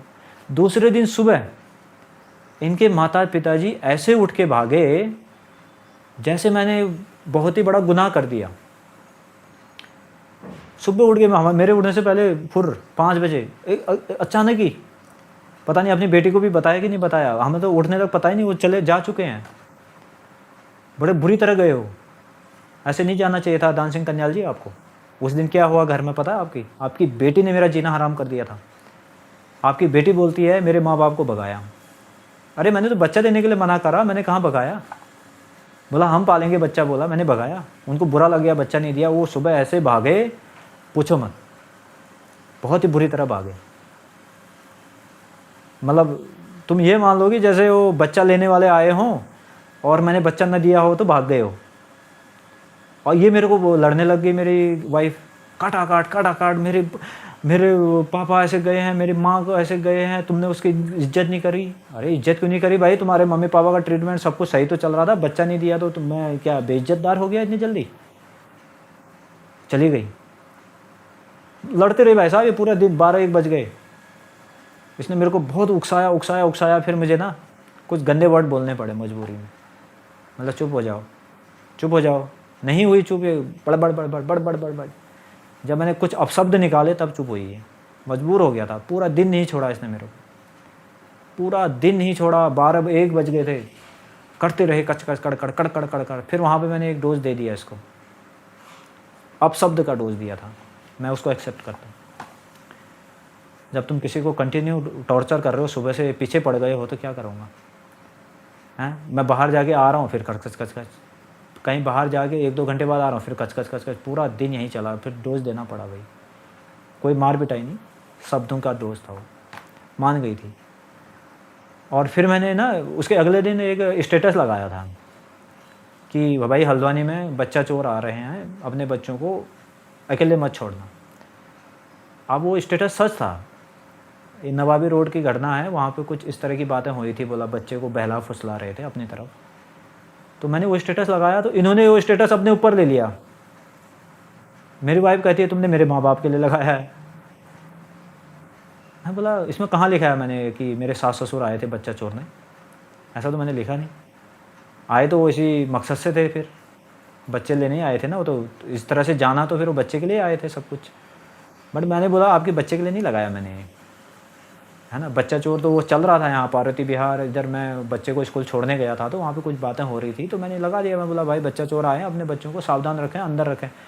इसमें मैंने दान सिंह कन्याल, शांति कन्याल आए थे तो लिखा नहीं ना। फिर दूसरे दिन फिर ये मेरे पीछे लगे, बोला मेरे पापा के लिए लगाया। मैंने डिलीट कर दिया भाई उसको, तुरंत फेंक दिया साइट। मैं बोला ये अपने ऊपर ले रहे हैं। और इसने चुगली मार दी अपने माँ बाप को, बोला मेरे लिए आपके लिए ऐसा लगा दिया स्टेटस, अपनी बहन के लिए भी। मैं बोला अरे भाई साहब मैं आप लोगों के लिए नहीं लगाया हूँ यार, ये सच है घटना, यहाँ पे नवाबी रोड पार्वती विहार में कुछ इस तरह की बातें सुनने को आई हैं इसलिए लगाया है। वो दूसरे दिन लगाया था मैंने। तो फिर उस दिन भी ये मेरे पीछे पड़ी रही। फिर मैं भाग गया भाई घर से, थोड़ा दिन 1-2 घंटे बाहर जा गया, अपने फ्रेंड के पास आ गया थोड़ी देर। तो अब इनका प्लान हो गया शुरू। अब मेन बेस रखा गया भाई, बच्चा नहीं दिया ना मैंने। अब इन्होंने बेस रखा, जनवरी 2-3-4 तारीख की बात है। इनके पिताजी फ़ोन करते हैं, कहाँ फ़ोन करा इनके पिताजी ने, मेरे कज़न को, मेरे पिताजी को और मेरे भाई को अलग अलग टाइम पे फ़ोन किया। और सभी जगह एक ही बात बोली कि हमने तो बच्चा पढ़ा देते हैं बोला, नहीं दिया, अब हम अपनी लड़की को ले जाते हैं, ये दूसरा बच्चा भी होगा, इसको तुम्हारी झोली में डाल के हम अपना लड़के ले जाते हैं। दान सिंह कन्याल जी अगर ये झूठ है तो झूठलाना मत, इसका रिकॉर्ड है, ठीक है। रिकॉर्ड नहीं है तो लोग भी हैं, ठीक है, सब है इसका। मैंने सारा इंतजाम कर रखा है आपको वहाँ पे कटघरे में खड़ा करने के लिए। बोला मेरे जज पहचान का है, मेरा वकील पहचान का है। अभी मैं कोर्ट में जाते वही पूछने वाला हूँ कि जज साहब क्या आप इनके फ्रेंड हैं, अगर आप इनके फ्रेंड हैं तो मैं सरेंडर कर रहा हूँ। बोला क्यों? जज साहब पूछेंगे क्यों? क्योंकि सर ये बोल रहे थे मेरा जज पहचान का, मेरा क्लासमेट है, वकील मेरा क्लासमेट है। वकील साहब से भी पूछूंगा जाते ही, DN भट्ट जी हैं, DN भट्ट, सिमलगढ़ पिथौरागढ़ के वो कोई वकील हैं। तो वो क्या सच में दान सिंह कन्याल जी के फ्रेंड क्लासमेट हैं? पहला क्वेश्चन यही होगा कोर्ट में। बोला मेरा जज पहचान का, मेरा वकील पहचान का, मैं अपनी लड़की को लेके जाऊंगा, मेरे पापा को बोला, और ये बच्चे तुम्हारी झोली में डाल के चला जाऊंगा। और मेरे कज़न को बोला, मैंने बच्चा बोला हम पढ़ा देते हैं लिखा देते हैं, क्या बुरा बोला हमने, हमें नहीं दे रहा है। और ये ब्लेम लगा दिए वहाँ। मैं सुबह 5 बजे उठ के रनिंग जॉगिंग करता हूँ। कई लोगों ने मेरे स्टेटस भी देखे होंगे, आज मैंने 11 किलोमीटर दौड़ा, 10 किलोमीटर दौड़ा, 2-2 घंटा एक्सरसाइज करता हूँ। इनकी बेटी को भी पता है, मेरे मकान मालिक को भी पता है। इन्होंने मेरे पे क्या ब्लेम लगाया, सुबह उठ के दारू पीता है, साइको है, पागल है, मेरी लड़की को मारता है। माय गॉड, ऐसे ब्लेम लगा दिया यार मेरे पे। मतलब ये क्या था, इनका माँ बेटी बाप इनके खुसर फुसर होगी बात, तो एक बहुत ही करते थे, प्लान बन गया इनका। तो ये बेस था, मेरे को बुरा दिखाने का एक बेस शुरू कर दिया इन्होंने। बोला ये दारू पीता है सुबह से। भाई साहब मेरे को दारू नहीं पचती, मेरे फ्रेंड लोगों, कितने लोग जानते हो मेरे को, कितना पिया हूँ मैं कभी भी आपके साथ, मैक्सिमम 1 ढक्कन से थोड़ा ज़्यादा कभी बैठ के पी लिया होगा तो, अदरवाइज़ मेरे को दारू सूट नहीं करती है। मैंने पीना होता ना, मेरे पास सफिशेंट है, वो मैं इधर उधर देता हूँ, मैं नहीं पीता हूँ। मेरे कैंटीन से मैं लाया ही नहीं हूँ, जब ज़रूरत होगी तब लाएंगे, किसी को चाहिए होगा तो। मेरे को दारू सूट नहीं करती। कभी कभार बियर जैसा हल्का फुल्का, कभी कभार, वो भी पार्टी शार्टी में बैठ के अपने आप को फिर है ना वो नहीं दिखाना है, अरे हम तो नहीं पीते हैं यार, हम तो बहुत अच्छे हैं, ऐसा भी नहीं है। अपने आप को अच्छा भी नहीं दिखाता हूँ मैं, पी लेता हूँ यार साथ में थोड़ा सा, तुम मेरे पे ब्लेम ना लगाओ। पी लिया दारू, क्या हो गया, हद में पिया ना, 1-2 ढक्कन पी लिया मैंने। वो अपने आप को समाज में ना अलग नहीं करना है। पार्टी में दोस्त लोग बैठे हैं तो उनके साथ चलानी पड़ती है, अपने आप को एकदम भाई मैं तो कुछ और ही हूँ ऐसा नहीं दिखाना है। लोग होते हैं दिखाने वाले, मैं नहीं हूँ ऐसा। मैं सिंपल आदमी हूँ भाई साहब। मेरी खुशी ना छोटी छोटी चीज़ों में है। तो इन्होंने ब्लेम लगाए भाई दारू। तो मेरे मकान मालिक को बोला, मेरे तो ससुर जी ऐसा ऐसा कह रहे हैं। बोला ऐसा कह रहे हैं, तुम तो यहाँ पे 2 साल से रह रहे हो, हमने तो नहीं देखा आपको कभी दारू में पिए हुए, कभी यहाँ पे बदतमीजी करते हुए। हम तो सुबह शाम नमस्ते गुड मॉर्निंग वाले हैं, वॉकिंग जाता हूँ मैं, डेली रनिंग करता था। हैं मेरे कई यूट्यूब में कई जगह पे मैंने उनके वीडियो भी शेयर करे हैं। वो स्टॉप वॉच है मेरा, इसीलिए लिया था मैंने ये। हैं इसमें 9-9 घंटा 11 किलोमीटर 10 किलोमीटर 11 किलोमीटर की स्क्रीनशॉट डाली है मैंने बहुत जगह पे। मेरे दोस्त लोग जानते हैं रनिंग करता हूँ मैं, मेरी रनिंग अच्छी थी, अब मैं उसमें इंटरेस्टेड था। आजकल नहीं जा पा रहा हूँ, आजकल तो घर में ही घट गया हूँ मैं। देखो गला घर में ही घट गया हूँ, सब पिचक गया है, अब जाने की ज़रूरत नहीं है आजकल, धोखा हो गया ना इसलिए। तो ऐसे ब्लेम लगाए भाई साहब इनके पिताजी ने, तो वो बेस रख दिया गया, वो है बेस। अब वहाँ से उसके बाद थोड़ा सा और बढ़ाता हूँ वीडियो, ज़्यादा लंबा नहीं करूँगा। हाँ अब मैं जल्दी ख़त्म करने वाला, फिर वो वाला कहानी उसमें बहुत फिर गदर मचने वाला, वो लंबा हो जाएगा। बेस रख के फिर मैं गया था जनवरी में, ठीक है। इन्होंने बेस रखा, बेस रख के फिर क्या हुआ, गीता जी ने अपने माँ बाप के लिए कमरा ढूंढा जहाँ हम रहते थे, उसी के दूसरी गली में, दूसरी गली नहीं कहेंगे, मोड़ पे, डिस्टेंस 150 मीटर। कमरा ढूंढ लिया और अपने मम्मी पापा को बुला भी लिया, वो रहने भी लग गए। इस केस के बाद, ये गाली गलौज जो मेरे को बारे में बुरा बोला उसके बाद, अब मैंने बच्चा नहीं दिया इसलिए बेस बना दिया उन्होंने। अब मेरे को पता ही नहीं है कि भाई साहब यहाँ पे गीता जी ने अपने माँ बाप को लेके आके रख दिए हैं, मेरे को पता ही नहीं है उस चीज़ का। अब लेकर रख दिए हैं। मैं बोला तुम्हारे मम्मी पापा दिख रहे हैं यहाँ पे? बोला हाँ वो यहाँ पे हैं। बोला कहाँ है कमरा? बोला ये है। किसने, कहाँ से, कब ढूंढा कमरा? बोला मैंने ढूंढ के दिया। तो मैं बोला मेरे को तो थोड़ा बता देते तुम। बोला तुम्हें बताने की ज़रूरत नहीं है, आप टोन चेंज, आप यहाँ से टोन चेंज। बोला तुम्हें पूछ के मुझे कुछ करने की ज़रूरत नहीं है। मैं थोड़ी देर सहम गया, यार तुम्हारे मम्मी पापा इस गली में कमरे ले रहे हैं, रह रहे हैं, ऐसे वो गुस्सा होके गए थे अभी 1 हफ्ता पहले ही, 4-5 दिन 6-7 दिन पहले, फिर इसी कमरे में यहाँ पे कमरा लेके रह रहे हैं, ये क्या है मैटर? बोला मुझे तुमसे पूछने की ज़रूरत नहीं है। टोन चेंज हो गई थी वाइफ की मेरी। फिर मैं बोला चलो फिर ठीक है, सास ससुर हैं, झगड़ा करके गए थे, आ रहे हैं, ठीक है चलो वापस में हम फिर से अटैच हो जाते हैं, ठीक है मैं मान लिया। फिर मैं झुक गया, बहुत झुका हूँ मैं ज़िंदगी में, हमेशा मैं ही झुका हूँ। हाँ इतना ज़िंदगी हमारा चल गया है। इस मैडम ने जब अंजू जोशी दी बहन की मम्मी ने जब सॉरी बोलने के लिए बोला था ना, वही सॉरी आज तक गीता जी ने मुझे बोला है। उसके अलावा आज तक उसके मुंह से सॉरी शब्द नहीं निकला है, नहीं निकला है। इसका मतलब मैं ही गिल्टी था क्या इतने साल से? अब मैं ही गिल्टी था तो मैं ही झुका हूँ। मैंने अपने परिवार बनाने की कोशिश करी है। मैंने अपनी वाइफ को दुखी नहीं देखना चाहा है। मेरी वाइफ अगर थोड़े दिन बात नहीं करती थी तो मैं उसको मनाने के लिए मैं ही झुका हूँ भाई। गलती उसकी भी होती थी तब भी मैं ही झुका हूँ। आज तक एक सॉरी नहीं बोला है। मेरा बच्चा 6 साल का चल रहा है। इतने बड़े शादी का टर्न ओवर हो गया है। क्या मैं ही गलत हूँ? क्या तुमसे गलती नहीं हुई? बोलो कब बोला था सॉरी? वो एक सॉरी बोला था, रिश्ता बच गया था। तुम यहाँ सॉरी नहीं बोल रहे हो, यहाँ क्या कर रहे हो? नोटिस देख रहे हो इनका एटीट्यूड और ईगो, ये आ रहा है। तो सॉरी बोलने की आदत इनकी माँ बाप ने इनको सिखाई नहीं है, झुकना सिखाया नहीं है। अरे झुक जाओगे तो क्या हो जाता, परिवार बन जाता तुम्हारा और मेरा भी। खैर छोड़ो। कमरा हो गया। आप बोला तुमसे पूछने की ज़रूरत नहीं है कमरे के बारे में। फिर कुछ दिन ठीक है, बोला ओके ठीक है। फिर इनकी मम्मी 2-4 दिन रही वहाँ पे। दोनों आए थे, हस्बैंड वाइफ प्लान से आए थे भाई, दोनों आए। वहाँ पिथौरागढ़ कमरे में ताला। पिथौरागढ़ में इतना बड़ा मकान बना रखा है 80-90 लाख का, उस पर ताला। वो 80-90 लाख रुपये कैसे मकान बनाया वो मैं कोर्ट में बताऊँगा इनको, ठीक है। वहाँ पर लग गया ताला और ये रहने लग गए पिथौरागढ़ ताला लगा के। वो सॉरी हल्द्वानी में आ गए और मेरे बगल में आ गए। एक तो तुम गुस्सा होके गए थे बच्चा नहीं दिया करके, यहाँ तुम्हारी बेटी ने मेरा जीना हराम कर रखा था और फिर तुम कमरा लेके यहीं पे आ गए हो फिर से। इसका मतलब अब आग में घी डालने आए थे। मतलब नहीं, सच है, अब प्रूफ हो गया, अब आग में घी डालने आए थे। फिर कुछ दिन बाद हमारी मैडम जी ने पता नहीं कब एक बैंक ऑफ बड़ौदा में अकाउंट खोला था। इसी बीच में ना कमरे के साथ साथ में उन्होंने बैंक ऑफ बड़ौदा में अकाउंट भी खोला था। वो क्यों खोला था वो मैं अभी आएगा बताऊँगा उसको भी। तो मैं फिर गांव गया था इस बीच में 20 जनवरी के आसपास।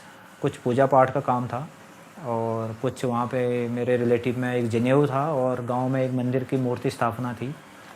मैं गांव गया था तो गांव में जाके ना जो ये इनके पिताजी ने जो बात बोली थी ना, वो बातें मुझे बिल्कुल डिटेल से सुनने को मिली। क्योंकि अब हम कहीं पे जा रहे हैं तो साथ में बातें करते हुए जा रहे थे, तो एकदम डिटेल एक एक लाइन इसके बाप ने क्या क्या कहा, इसके पिताजी ने ये कहा ये कहा ये कहा। मेरा खून, मेरे को ना एक तरह से गुस्सा आने लग गया। मैं बोला ये सब चीज़ें झूठ, झूठ से मुझे बहुत ज़्यादा नफ़रत थी। झूठ मेरे को गलत प्रूफ करने की क्यों कोशिश करी दान सिंह कन्याल जी? वो तुम्हारा बेस था। तो मैं बहुत ही ज़्यादा सरप्राइज हो गया था। मैं अपनी वाइफ से बात करना पसंद नहीं करने लग गया था। मैं वाइफ को बोला यार तुम्हारे पापा ये ऐसा क्यों कर रहे हैं? बोला ठीक है तो कह रहे हैं। बोला वो उनका साथ देने लग गई, झूठ में उनका साथ देने लग गई है। बोला ठीक कह रहे हैं। बोला ठीक है मैं बात नहीं करूँगा। मैं 1 हफ्ता रहा वहाँ पे, आया, मैं बोला यार अब बताओ क्या है ये?